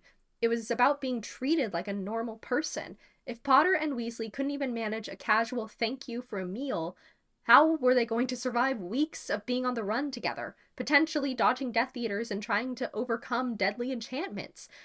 What was Draco supposed to do about Potter's excruciating awkwardness and Weasley's open distrust? Pretend they had no history together? But Granger wasn't going to understand what he'd meant. She was going to think that he was so infantile that he needed to be lavished with praise for doing something as mundane as making breakfast. Except that when he looked at her, the annoyance had left her expression. She considered for a long moment before speaking. "I know it's uncomfortable," she said in a low voice. "Look, I'm trying, Malfoy, and I know you're trying, and we do appreciate that, all right? They're trying to, I promise. I spoke with Ron last night. He's just protective of Harry, but the longer you're here and the longer he sees he has nothing to worry about." She shifted her weight, looking awkward herself. "It'll get easier." Draco opened his mouth and closed it again. He'd already been thinking up vicious retorts, certain she was going to sneer at him. But she had understood what he meant. To that, he found he had no response. "For what it's worth," she said, "I thought breakfast was really good, so thank you." She went back inside, leaving him looking after her. Half an hour later, the tent was packed away in Granger's bag, and Potter was stretching out the invisibility cloak, trying to determine how many of them could disapparate beneath it. Meanwhile, Granger tapped Weasley on the head, disillusioning him, and hurried back several paces. "Make a sudden movement, Ron," she said. "I want to know how visible that is in broad daylight." As they performed their tests, Draco watched the cloak flow through Potter's fingers. "That cloak, Potter," he said. "What about it?" Potter said. "Where did you get it?" Potter shrugged. "It was my dad's." Draco frowned. His dad's? But how could it be? Hadn't Draco pestered Mr. Borgin about his rack of cloaks when he was a child? And hadn't Borgin told him that by 10 years old, a cloak would be very ragged indeed, and that by 15, they would be so oversaturated by repair charms that replacement would be necessary? But before he could voice this, Potter let out a sharp "ah!" and clapped his hand to his forehead. He seemed unable to control it, or the rest of his body. The next moment, he was on his knees. "Harry!" Granger dived toward him, and so did Weasley's mostly invisible form. Draco took an instinctive step closer, too, not knowing what was happening. "What is it?" Weasley's voice urged. "What are you seeing?" "Nothing," Potter said through gritted teeth. "Nothing. Nothing new. Voldemort's looking for Gregorovic. He—" Crack! Draco drew his wand instantly. Granger and Weasley leapt to their feet, and Potter staggered up, too, one hand gripping the cloak, the other still pressed to his forehead. It hadn't been the sharp, high whip crack of apparition, more like the low crack of a fissure forming in a lake of ice. "What was that?" Granger said, her voice thin with panic. "The protective enchantments," Potter said. But now the crack, crack, crack of apparition was echoing through the clearing.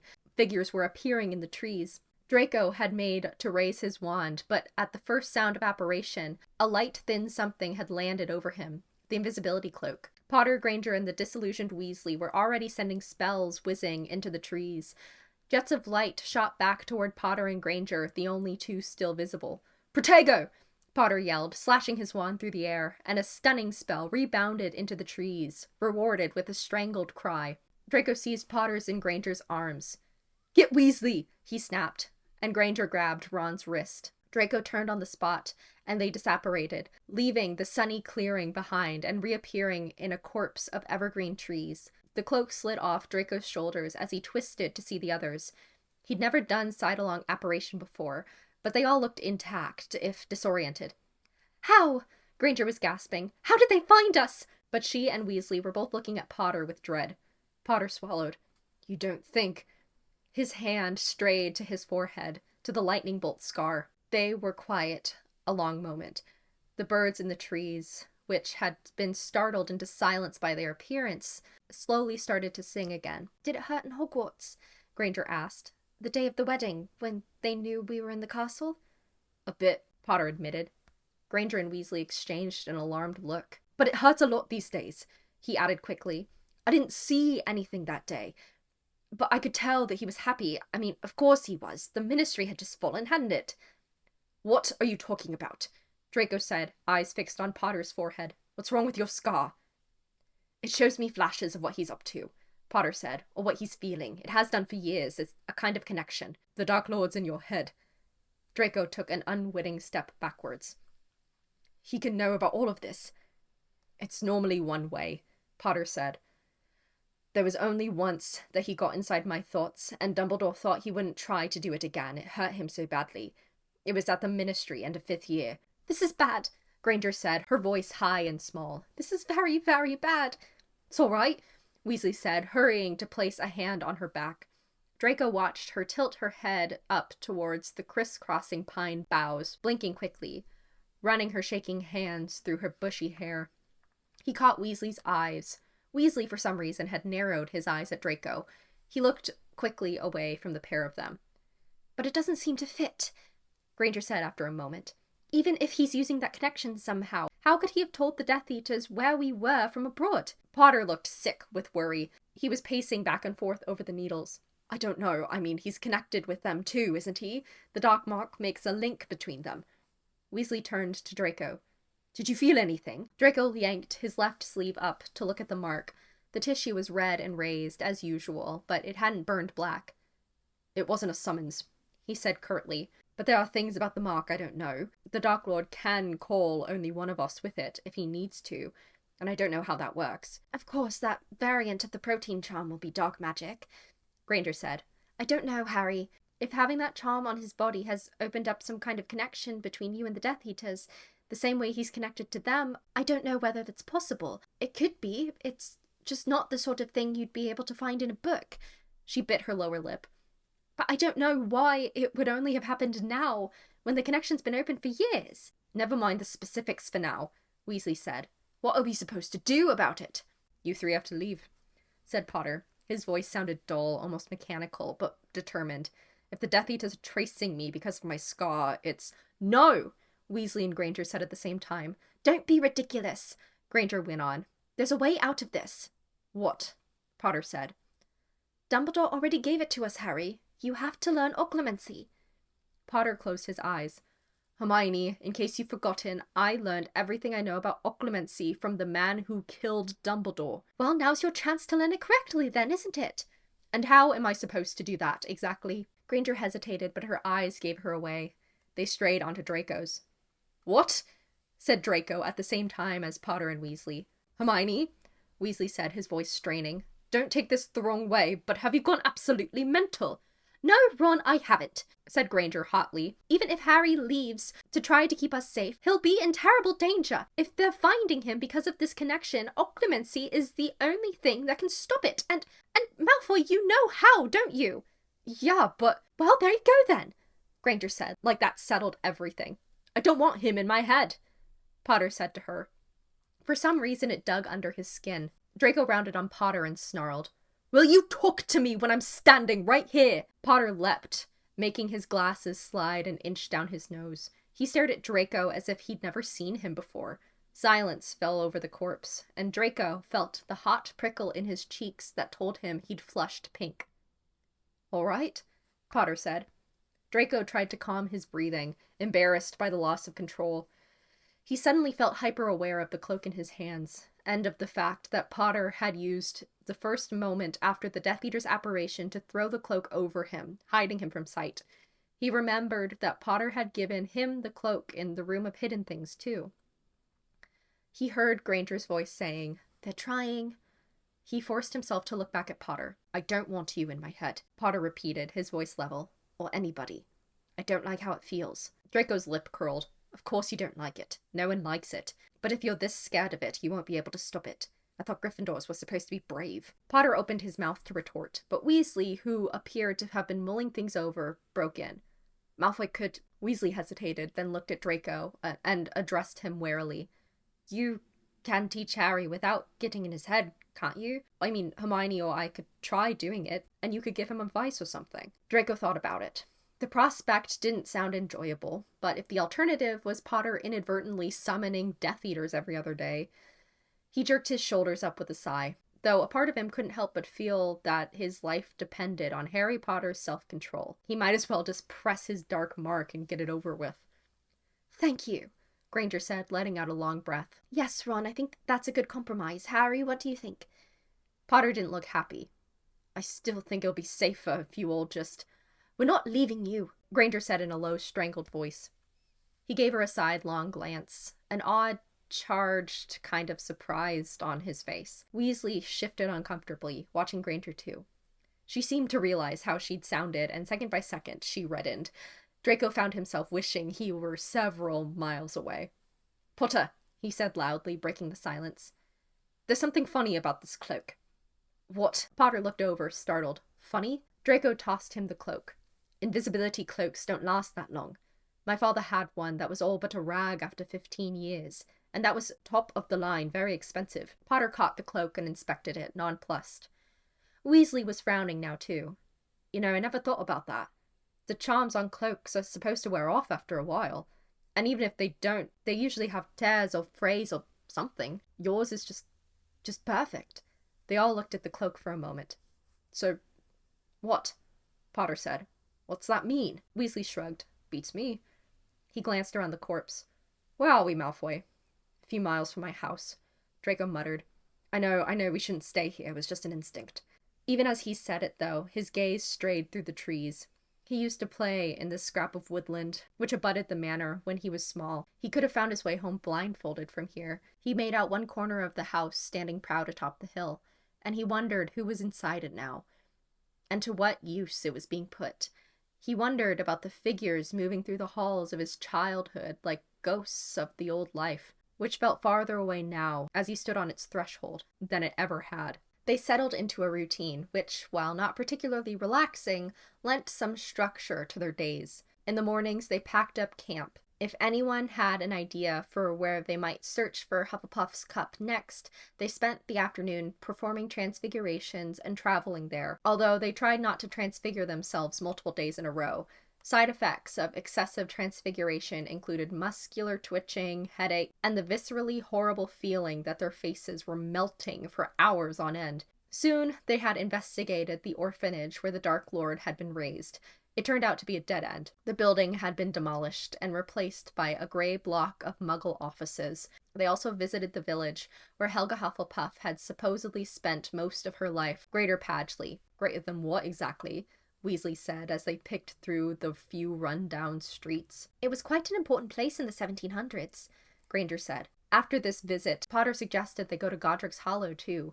Granger sounded a bit too knowing as she asked why, exactly. He thought it might be a good place to search. "I don't know," Potter said. Never mind." There was a lot of this. A village or location brought up at random, only for it to be eliminated by the others when they couldn't defend their idea.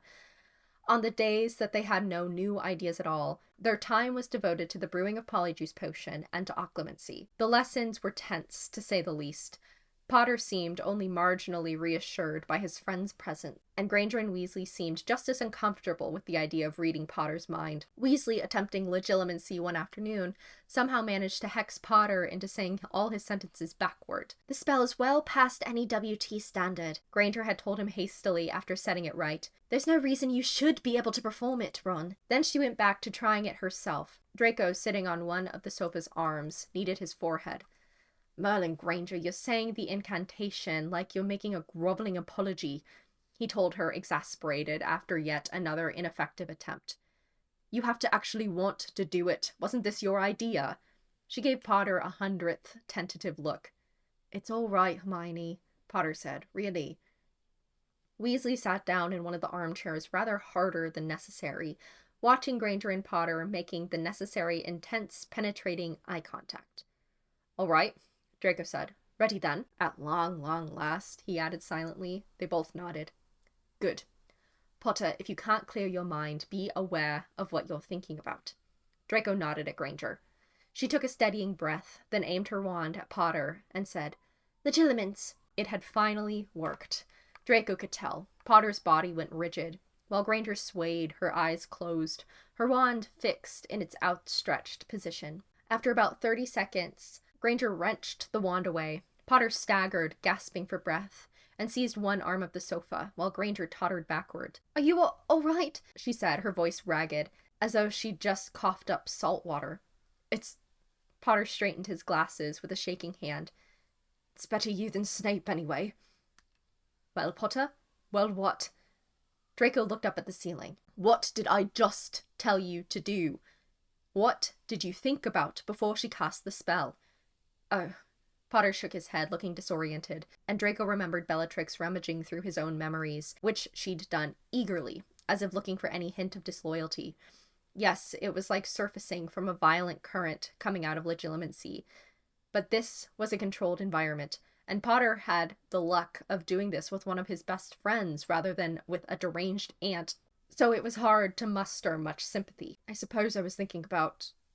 Potter's cheeks colored, and he looked over at the tense entrance. "But Ginny and, Cho." "Cho? Why?" Weasley said sharply. Potter gave him an indignant look. "Would you want anyone seeing you and Lavender snogging?" Weasley's ears turned red. "Oh, right." He cleared his throat. "Carry on." "But that's not what I saw," Granger said, glancing at Draco. "I didn't see anything about Ginny or Cho." "Yeah," Draco said. "It doesn't always work that way, Granger. Thought you would have read about this stuff." "I've had plenty of other stuff to read about, thank you," she huffed. "None of the books I've brought have particularly detailed passages on legilimency, more's the pity." He smirked and leaned back on the sofa's arm. "Sure. Well, those kinds of memories are called fissure memories in legilimency. They make it possible for the caster to force their way in. They're a weakness." "I'm not..." Potter started, voice rising. "He wasn't calling you weak, Harry," Granger said immediately. "Were you, Malfoy?" Draco eyed Potter. Normally he would have needled him just for the fun of it, but Potter was clearly still on edge from having Granger in his mind, and Draco didn't want to sit here for another hour waiting for him to calm down. "No," Draco said. "I was saying, Potter, the things that you care about are the vulnerable points, weak points." "Oh," said Potter, his ire seeming to settle. "Right. So, what do I do about them then?" Draco shrugged. "Stop being embarrassed by them for a start." "What? I'm not embarrassed about Ginny." "You're embarrassed about Cho, though," Granger said. Potter shot her a betrayed look. Draco let out a snigger, and Potter said through gritted teeth, "Shut up, Malfoy. This is what I'm talking about." Draco said, "You wouldn't care if I laughed if you weren't self-conscious. You wouldn't care if Granger saw any of it if you weren't self-conscious." "How am I supposed to not be self-conscious about..." Potter was struggling for words. "Stuff like Cho or my cousin or..." He swallowed hard, then shot Draco a mullish look. "So what, you're not embarrassed at all about Parkinson?" "Why should I be?" Draco said. "Do it to me, Granger. Try it, go on." He rose from the sofa's arm and straightened his robes. Granger looked startled, but she recovered quickly.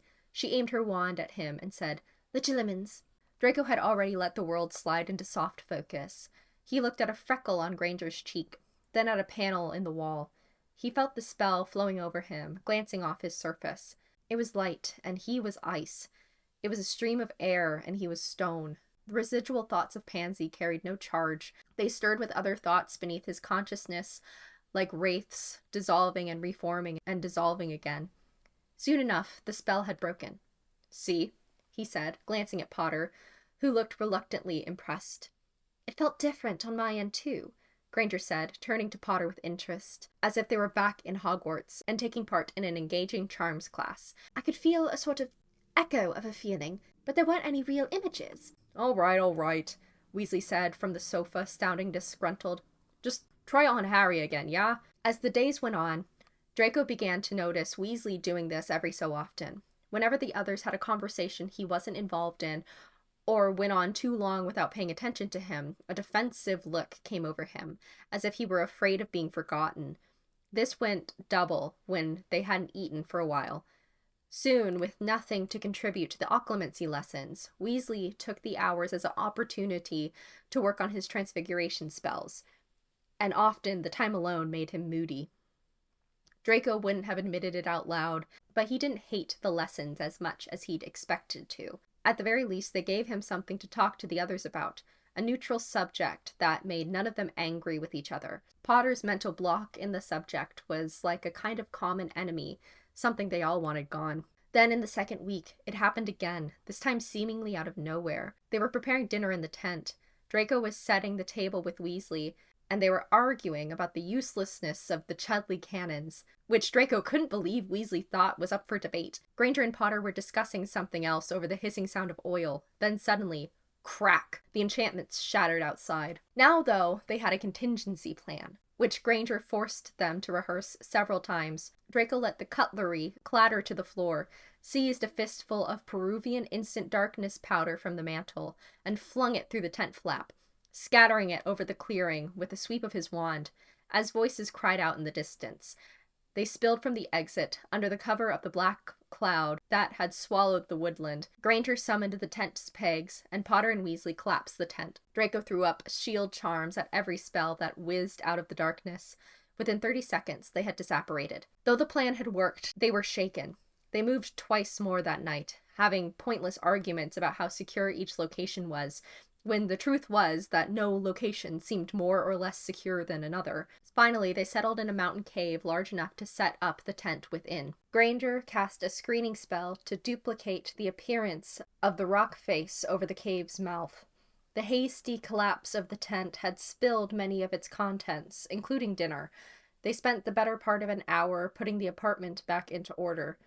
When they'd finally finished, they slumped onto the sofa and the armchairs, hungry and bad-tempered. "My scar hasn't even been that bad today," Potter said. "What if we're getting it wrong? What if it's something else that's doing it?" "Well," Granger said, "at the very least it can't hurt for you to be able to close your mind." Potter made a grudging noise of agreement. "I just hope the scavengers set us back on the trail of that locket," Weasley said. "I'm getting tired of just moving around, getting nothing done." "I keep thinking about that," said Granger. "What if we find the Horcruxes before we can find a way to destroy them, and then the Death Eaters catch us?" She was sitting with her knees up at the opposite end of the sofa from Draco. He had a sudden mental image of her at her parents' house, on the floor of her sitting room, wearing an overlarge t-shirt and hugging her knees to her chest. The memory felt uncomfortably intimate somehow. He looked away, back at the empty hearth. "Or worse," Potter said. "What if they turn up in the middle of the night and we can't disapparate fast enough?" There was a desolate silence. "Thanks, Potter," Draco said. "I've been sleeping too well. That ought to help." "I wish we still had headquarters," Weasley mumbled, stretching out in his armchair. Potter took in a short breath and sat upright. "What?" Granger said. "Well," he said slowly, "why don't we set up our own headquarters?" Nobody answered for a moment. "Nothing like this ever happened at Grimmauld Place," Potter went on. "Why don't we find a place to cast the Fidelius charm?" Weasley stood up from his armchair. "Harry, that's an idea," he said with rising excitement, starting to pace across the sitting room. "Fred and George were talking about a proper underground resistance. We could make a place where the Order could meet and regroup." "Yeah," said Potter, "and we wouldn't have to look over our shoulder every second. We'd have a safe place to keep the Horcruxes." Weasley was nodding. Where, though? We'll have to think of something good, Potter said. It can't just be in the middle of nowhere, or people on our side wouldn't know where to go. Wait, hang on, said Granger. You two are forgetting that none of us can do the Fidelius charm. Isn't it in one of your books? Potter said. I'm not sure. Granger hurried to the wall of bookshelves, which were substantially fuller now than when they'd moved in. It could be... She took down a tome that was nearly the width of her head. After a minute of paging through it, she said with some restraint, Yes, it's here. What's wrong? It's just... It looks really difficult, Harry. We don't know anyone besides Dumbledore who's been able to do that charm. Draco let out a loud snort. They all looked at him. What are you snorting at? Said Weasley. Draco ignored him. Granger, could you not waste our time with false modesty? She drew herself up. What's that supposed to mean? What do you think? I'm saying, when have you ever not been able to do a charm? The indignation faded from her face, and she looked at him in surprise, her cheeks coloring. She looked flattered, Draco realized, which was ridiculous. It hadn't been a compliment. He was pointing out how annoying it was for her to pretend that this would be an issue. It had to be false modesty, didn't it? Surely, after 6 straight years of immaculate test scores and incessant praise by teachers, Granger couldn't actually be insecure about her magical performance. Thank you, she said slowly, as if waiting for him to say he'd been joking. Weasley jumped in. Well, we all know you can do it, he said, shooting an irritated look at Draco. You've gotten 150% on every other charms exam since we got to Hogwarts. It's your best subject. It's not, she said, though the corner of her mouth was twitching. Arithmancy is my best subject. Hermione, you only have to get it right 1 time, Potter said. That'll be easy for you. Granger was scarlet now. Well, she said, sounding bewildered, but clearly trying not to smile. I can try, of course. And so, Granger's practice with the Fidelius charm was added to the routine. She spent long hours outside the tent in the afternoons, practicing clockwise and counterclockwise turns of her wands, whispering strings of incantations under her breath. Some evenings they gathered in the sitting room to listen to the twins' wizarding wireless. The newscasts they heard were growing increasingly suspect. Every program reiterated the idea that Rufus Scrimgeour was on a much-needed holiday, and that Dumbledore's death was associated with the highly suspicious Harry Potter, and that unity among wizards was paramount. Erratic reports from listeners suggested that the Dark Lord had been seen in dozens of locations across Britain. These frightened listeners were then soothed by instructions disseminated by the Ministry, which included, in many cases, orders to spy on friends and neighbors, so as to ensure that they were law-abiding citizens rather than rabble-rousers and violent dissentants, such as the unhinged and recently at-large Daedalus Diggle, etc. One particular radio broadcast had made Potter, Weasley, and Granger all roar with indignation. The announcement that Severus Snape had been selected by the Ministry to take over from Albus Dumbledore as headmaster of Hogwarts, with Amicus Carrow as the new Defense Against the Dark Arts teacher, and his sister Electo tapped for the Muggle Studies vacancy. Draco wasn't particularly surprised, but he didn't like to think what the Carrows would do to unruly students. He hoped his friends were smart enough to fall in line. Meanwhile, they continued with occlumency. Draco didn't think he could have imagined a person more temperamentally ill-suited for the discipline than Potter, but by the end of the 2nd week, they were making some progress at least. Now, if Granger gave Potter a minute's lead time before casting the spell, he could unreliably fight it off after 30 or 40 seconds legitimacy. That level of resistance would have been useless against Snape or the Dark Lord, who would have been able to find anything they needed within several seconds, but still, Draco sometimes caught himself feeling smug about Potter's incremental progress. Snape had tried to teach Potter for months and hadn't gotten anywhere after all. In some ways, he almost felt as if they were back at Hogwarts, with a potion bubbling in the corner, scheduled lessons, reference texts strewn across the flat, and, most of all, the way Granger could constantly be heard parroting facts. The Fidelius is a 12-part spell, she explained over dinner one night, and the 3rd and 9th incantations are spoken in reverse, and the accompanying thought patterns for the 4th and 10th all require different kinds of memory work. It really is astoundingly difficult, but Draco thought she sounded a bit excited at the challenge. So, he said, which of you 3 is going to be secret keeper anyway? Granger looked at him in mock surprise. I was assuming you would volunteer, Malfoy. Potter chortled. Even Weasley grinned reluctantly. Yeah, I'll do it, Draco said, slurping his soup loudly at her. But only for the entertainment value of not letting you three inside. Fair enough question, though, Potter said. Which of us should it be? An uncertain silence fell over the table. All three Gryffindors looked intimidated at the idea. It'd be stupid for it to be Potter, Draco said. The Death Eaters will expect that. Potter looked indignant. Dumbledore was the last secret keeper. That was a pretty obvious choice, wasn't it? Of course. A perfect comparison, since you, like Albus Dumbledore, can easily duel half a dozen Death Eaters at a time. He waited for Potter to scowl or snap at him, but Potter considered for a second. Then he took another bite of cauliflower and said, 8 on a good day, thanks. Draco wasn't expecting it. A laugh startled out of him, and Granger and Weasley laughed too.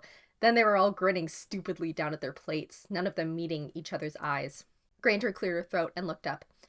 Anyway, it's a fair point. It didn't matter that Professor Dumbledore was the obvious choice when they were all so frightened of him. You don't have that advantage, Harry. Another brief silence. Granger and Potter exchanged a look. Then, as one, they faced Weasley. It should be you, mate, said Potter. Weasley looked slightly stunned. What? Me? Yes, you, Ron, said Granger, smiling. You're related to half the Order, for a start. And you still know much more about the wizarding world than either Harry or I do. That could come in handy if we're ever trying to recruit or spread the word. But I... What, you're not planning on blabbing, are you? Said Potter. No, shut up, of course not. Weasley's whole face had turned red. But... You really mean it? Draco saw that Weasley was sitting up ramrod straight in his chair. Every trace of woundedness and exclusion had melted out of him. He wore a look of glowing pride, as if he'd just been handed the Quidditch cup, rather than a job that would make him an infinitely more valuable prisoner or object of torture to the Death Eaters. Draco's throat tightened, and he set his fork down on his plate, his appetite dwindling. He felt the way he'd felt at Christmas last year, suddenly aware of how young he was. He felt as if they were play acting, all four of them, at adulthood and responsibility. Weasley couldn't understand what was really happening to him right now, could he? Would he come to realize the full implications of this decision in an awful way, or would he, Potter, and Granger somehow slink out of this unscathed, as they always managed to? But no, Draco thought. They weren't unscathed. Potter's fissure memories during occlumency showed that much. The deaths of Sirius Black, his parents, Cedric Diggory, the graveyard, where he'd felt the Cruciatus too. And Granger had set her parents away as strangers, accepting that she might die unknown to them, and Weasley had 2 brothers now with scars. So it wasn't like the Gryffindors were completely whole.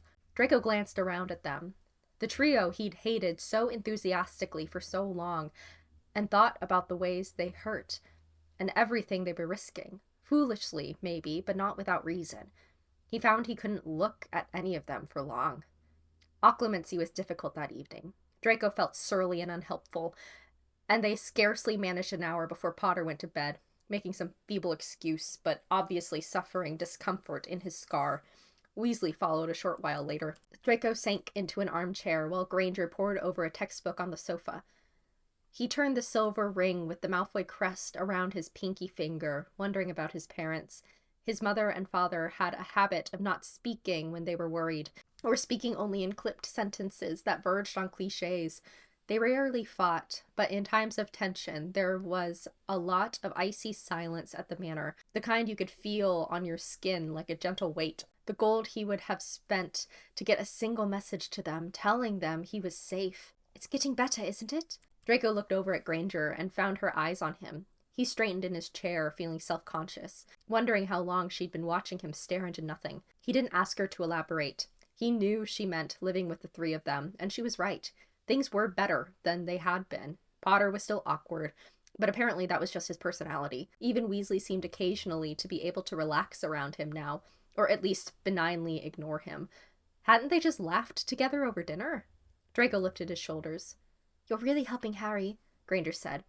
In 5th year, he wouldn't even practice occlumency. Snape made him so miserable. Yeah, well, hopefully it'll keep us all from getting murdered in our beds. Yes, hopefully.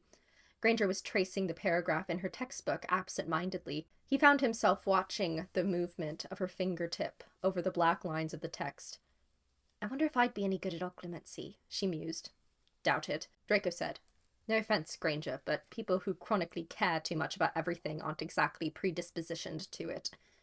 He expected her to protest, but a small smile tugged at her mouth instead.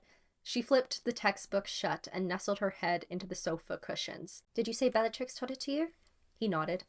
When? End of last summer, he said, not really knowing why he was answering, except that it was late and he was tired, and dinner had left him feeling uncertain after I got my assignment.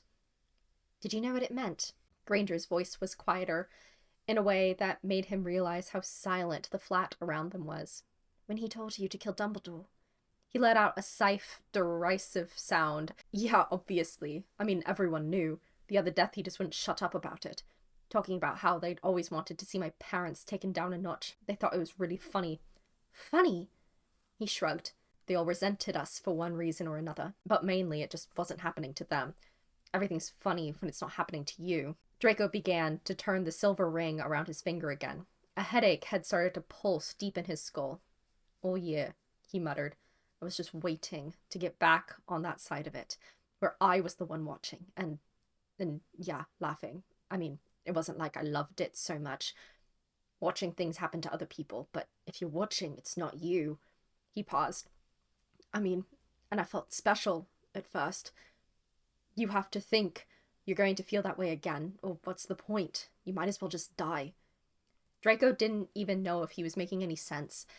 He didn't think he was articulating the last year particularly well. But that was the thing about nightmares. They came out of your grip. He glanced over at Granger, holding the tome in her lap. She looked awkward and uncertain, startled if not altogether surprised, and he felt suddenly older than her, and somehow unclean, as if she were brand new, and he was revealing something horrible about the world to her. He wondered if he'd said too much, if he'd disturbed her. He wondered, too, if she would tell Potter and Weasley. Even a few weeks ago, he would have been certain that she would. Now, though, for some reason, he wasn't sure. He'd never told Pansy these things, and it wasn't as if Pansy hadn't asked, in her wheedling and breathless way, but he'd wanted Pansy to keep looking at him the way she always had, like he was something precious she aspired to cradle in her hands. Granger looked at him, like she could lay him open with her eyes, like she wanted to. Even now, unsettled, there was flint in her gaze. You flinch sometimes, she said, when people go for the wands. Is that because... Pansy wouldn't have said these things. Only twice, Draco said. Then he stood and went to bed. With another week to go until the Scavengers Guild came to Diagon Alley, Hermione decided it was time to try the Fidelius charm for the first time. They still had no real idea where they might place a new headquarters, but it would be vital to perfect every detail of the charm, so Hermione wanted to practice it before the real thing. They cordoned off a patch of woodland.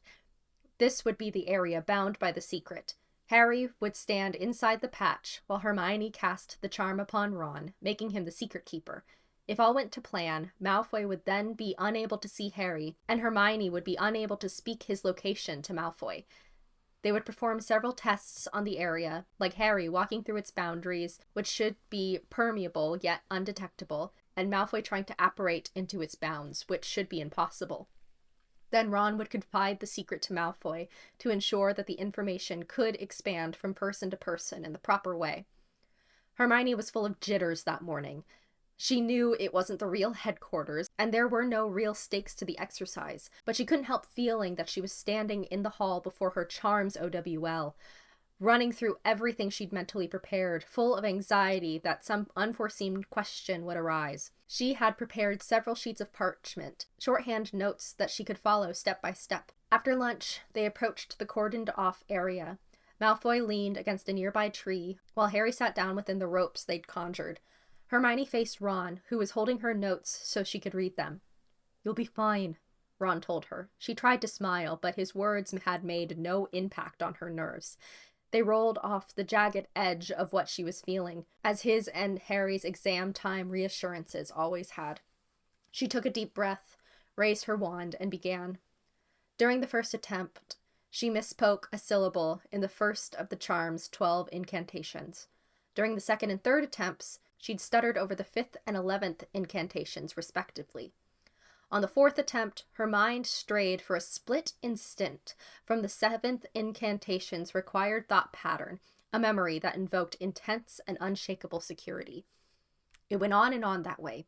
She reached 24 attempts, and then 4, and with each new failure, Hermione felt more and more as if she were falling into one of her old nightmares. For months during 5th year, leading up to their OWLs, she would startle awake in the middle of the night, drenched in sweat, certain that she'd just walked into the testing room to discover that she'd forgotten to study the most important section of her notes.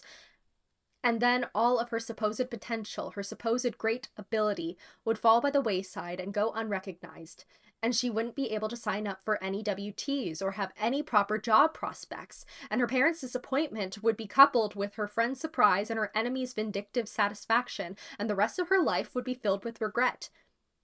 After half an hour, Harry urged her to take a break.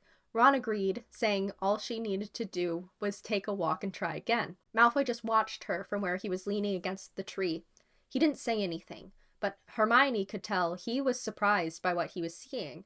She found herself thinking of how he'd said, "When have you ever not been able to do a charm?" And it just made her stomach twist up more tightly. With every failure, she was rewriting her identity as someone incompetent and unworthy. Even Draco Malfoy had thought of her as someone who, at the base of it all, could do any spell. Someone who was powerfully magical. But he was wrong. They all were. She did take a break, and a short walk, but it didn't help.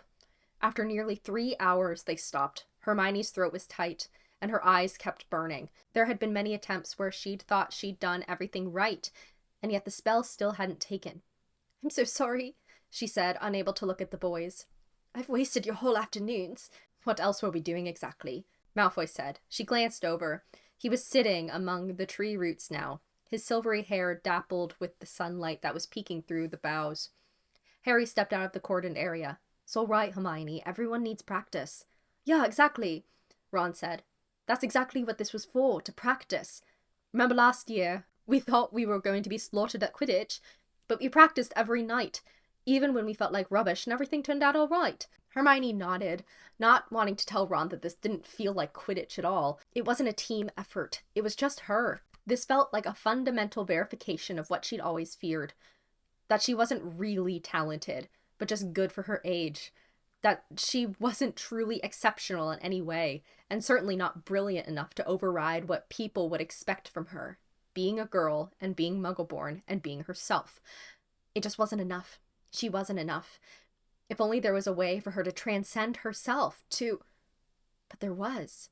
She drew a sharp breath, feeling like an idiot for not having thought of it sooner. "The diadem!" Ron brightened immediately. "Hermione, that's it! Try it with the diadem on! You've already done all the preparation. I'm sure that's all you need to get it right." As Harry returned to the corded area, she fished the tiara out of her bag. The second it was in her hand, she felt a sense of security wash over her, and when she placed it upon her head, she felt several inches taller, and lighter too, as if she were hovering above the forest floor. "How stupid to not think of the diadem before," said a smooth, cool voice in her mind. Without it, she did foolish, forgetful things. Without the diadem, she was fallible and unexceptional, only human. With it, she was so much more. She raised her wand, looking at her sheet of notes, and began to speak the incantations. At first, the uncanny clarity brought her relief and confidence. With every new syllable she spoke, though, the clarity began to elicit a different effect. She started noticing every single moment in the charm that she was failing to perform up to standard. It wasn't just an issue of correcting one little flaw. Her pronunciations were imprecise throughout, her wand movements inaccurate by matters of degrees. Her memories were more focused with the diadem, but they still lacked the propulsive force that, for instance, Harry drew on for his Patronus. Before she'd even finished the charm, she lowered her wand. "What are you stopping for?" Ron said. "That sounded great." "No," she said. "It isn't good enough. I'm not even close. I need to do much more work on it. We'll try again another day. I'm going to practice by myself." She took the notes from his hand and walked back toward the clearing where she'd been practicing, the diadem still on her head. 2 hours seemed to pass in 2 minutes. She tried several other advanced charms that implemented the same techniques as the Fidelius, honing her memory recall. refining the incantations upon her tongue, the particular way her lips and soft palate and jaw had to move in tandem to shape the words' precise and unusual syllables. They weren't the ordinary Latinate spell roots, but words that had their bases in a lost language. With the diadem, though, she was learning precision and perfection. Everything was beginning to fall into place for her, with the speed and power that she'd associated with her first year at school. The pure shock and exhilaration of being able to wave her wand and send a feather flying into the air, in defiance of her old life as a muggle. And really, she thought, wasn't it a blessing to be so far away from muggle influence now? Wasn't it a relief to be in the world of wizards who were remarkable and special, the way she was, to have cast off the dull, comparatively barbaric mantle of her upbringing? "How'd it go?" said Harry when she ducked back into the tent, the diadem replaced in her bag. "Really well," she exclaimed. She felt intoxicated. The past 2 hours almost blurred. She couldn't remember exactly which spells she'd done, or what she'd been thinking, really, but she had the feeling of intense productivity, as if she'd just finished 4 feet of parchment for Professor Flitwick. "It's a Horcrux," she told herself while wearing the diadem. "It's a Horcrux." But the reminder was only perfunctory, really. Yes, it was dark magic, but that didn't mean it couldn't be useful. The diadem, it's lonely, she found herself thinking, and although it felt strange to ascribe a feeling to an object, she knew that it was true. The diadem wanted to be helpful. It had already helped them. It could help them even more. "You know, I've been thinking," she said, sitting down at the dinner table. "I think we should all try on the diadem." Ron, who was stirring a pan of browning green beans, laughed. "Hermione, I hate to be the one to tell you, but I'm not going to be able to manage that Fidelius charm, diadem or no." "Not for that," she said. "What I mean is, who knows what we might be able to figure out about the Horcruxes if we're all able to think with total clarity." Harry hesitated before answering. "I suppose. You do feel all right, Hermione? It's not like Ginny when you're, I don't know, getting reliant on it." "I'm not reliant on it," she said quickly. "I forgot about it completely for 2 weeks, didn't I? I hadn't touched it in ages before today." Harry and Ron exchanged a look, then shrugged. "All right," Ron said. "I don't see the harm. Pop it on, see what happens, take it off." "I don't know," said Malfoy. They turned toward him. He'd been lying on the sofa in the sitting room reading, but now he was sitting up and looking at her beaded bag, grey eyes narrowed. "Why not?" Hermione said. "I don't know," he repeated. "Scared of the tiara, Malfoy," Ron chortled. Malfoy's cheeks turned pink, and he rose from the sofa. "Yeah, Weasley, I don't adore the idea of something with a piece of the Dark Lord's soul in it." Hermione hastened to diffuse the argument. "I know it's dangerous," she said, although, even as she spoke, she had the odd feeling of reading lines off a script. "I know it's a Horcrux, but we have to think about the bigger picture. If this one helps us find the rest, then engaging with it is necessary. It's the best tool we've got right now." Malfoy examined her face. Hermione didn't know what he was looking for, what he was expecting to see, but as she met his eyes, she felt jarred, shaken awake, as if she were coming back into herself for the first time since she'd put the diadem on. These days, whenever she and Malfoy spoke, she remembered what he'd told her the night Harry and Ron had gone to bed early. She couldn't shake off the brief, brutal description of his mindset during the previous year. "If you're watching, it's not you." And then, only twice, he'd said, as if being subjected to Voldemort's Cruciatus curse a mere 2 times was something he should be grateful for. She'd half expected him to be furious with her for asking, or, in the days that followed, to shun her, angry with himself instead for telling her, but he hadn't made any allusion to the conversation at all. Sometimes she thought his voice sounded different when he spoke to her, less drawling, maybe, or more confidential, like he wanted her to laugh at his jokes. She hadn't told Harry or Ron what he'd said. It didn't seem right to tell them. But then it left her with the strange weight in her chest when she looked at Malfoy. Had he told anyone else at all? She didn't think he would have told Crabbe or Goyle or his Slytherin friends. He liked to impress them. He liked them to think he was in control. But did that mean she was the only person in the world besides the Death Eaters who knew that he'd been tortured by Lord Voldemort? "We'll be careful," she told him. "Really careful.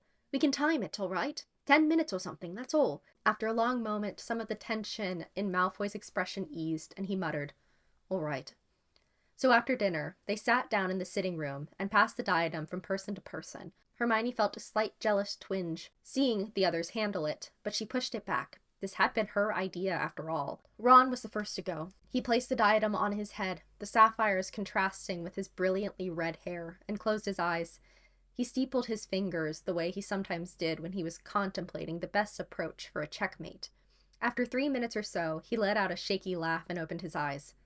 Wow, it's something, isn't it? Hermione nodded eagerly. Have you remembered anything new? Not really. It isn't doing much for my memory. It isn't? Hermione said, taken aback. When I wear it, I can remember answers I gave to tests 4 years ago. Well, that's you, isn't it? Ron shook his head. I feel like I don't know, like I'm 1,000 miles away or something. 1,000 miles away? Harry said, uncomprehending. Malfoy was watching the proceedings silently from one of the armchairs, a look of lingering mistrust on his face. Yeah, Ron said. Like I'm looking down on everything, and I can see all the little pieces moving around. He shrugged. Like a chess match. It's all making sense. The blood status, registration at Hogwarts, and everything we're hearing on the wireless. I mean, that'll be the next move too, won't it? Making it seem like blood status is something that matters in an official way, and then they can push that into the ministry too.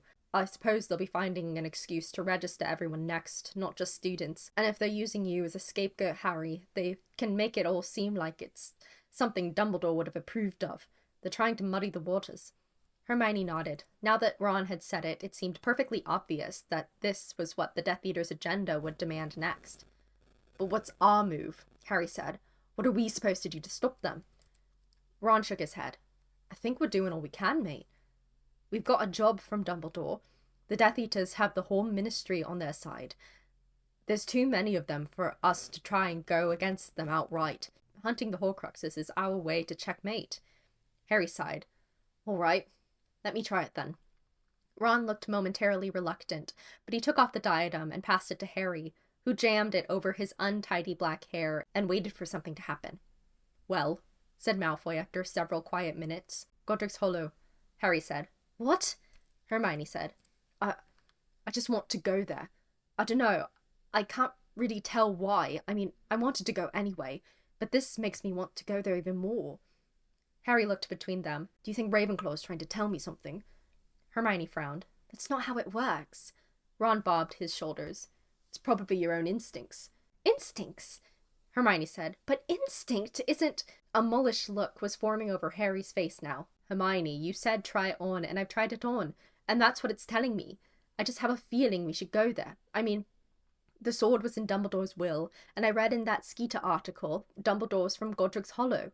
Yes, Hermione said impatiently, but none of his family have lived there for decades. The sword wouldn't have been passed on to anyone there. Well, we don't have any other leads, do we? Said Harry, sounding exasperated.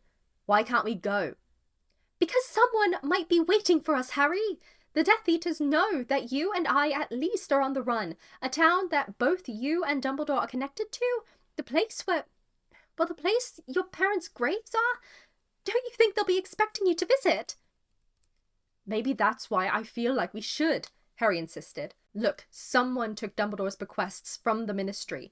That means someone's trying to help us. Who's to say the person isn't looking for a place we might visit? This made Hermione hesitate. She hadn't thought of that angle. Harry seized her hesitation and rounded on Ron and Malfoy. What do you two think? Neither of them looked keen to give their opinion. I mean, everywhere's dangerous at this point, right? Ron said feebly. I think we might as well. I abstain from the vote, Malfoy said. You can't abstain, Hermione said. Yes, he can, Harry said triumphantly. That's 2-1, Hermione. We'll go tomorrow. She sighed. Fine, she said as Harry took the diadem off and chucked it somewhat unceremoniously at Malfoy. Malfoy caught the diadem. He turned it over and over, examining it, before gingerly sliding it over his blonde hair. The wrought silver ornament made him look elven. Hermione wondered what was happening to Malfoy's thoughts. It seemed that the diadem affected them all differently. What would the benefits be to him? There was an unusual focus in Malfoy's eyes, which reminded Hermione of Harry's expression during their occlumency lessons. Did Malfoy's affinity for occlumency extend to legilimency? Was he looking into their minds now? Hermione knew that if she wanted to prevent him from dipping into her thoughts, then she should avoid his gaze. But she found herself doing the opposite, watching his eyes slide over Harry, then Ron, waiting with a strange kind of anticipation for him to look at her. He'd revealed thoughts and memories to her, after all, that she would never have expected him to reveal. The second he met her eyes, though, she felt a heated, panicked rush. No, there were things she wanted to keep private. The way she'd cried over Ron and Lavender last year, the way she'd lain awake in second year thinking about what Malfoy had called her on the Quidditch field, the way she'd lain awake last week in this very tent thinking about Malfoy's rigid expression as he'd said, "You have to think you're going to feel that way again, or what's the point? You might as well just die." She looked away from him, her heart beating a bit too hard, her palms tingling. Malfoy took the diadem off. "What?" Harry said. Didn't anything happen?" "Nothing useful." He handed the diadem back to Hermione and stood. "I'm going to bed." The next morning, they apparated a mile away from Godric's Hollow so that they could walk into the village without attracting attention. At the apparition point, they spent an hour on their transfigurations. Initially, they'd thought that the most inconspicuous option would be to disguise themselves as a family on an outing, but this raised the somewhat ridiculous discussion of which of them should be parents and which should be children. "Well, you'll have to be the mother, I suppose," Harry said to Hermione. "Families can have 2 fathers," she protested, "or no mother." Ron said, grinning. "Sounds like you're just trying to get out of giving birth to 2 of us."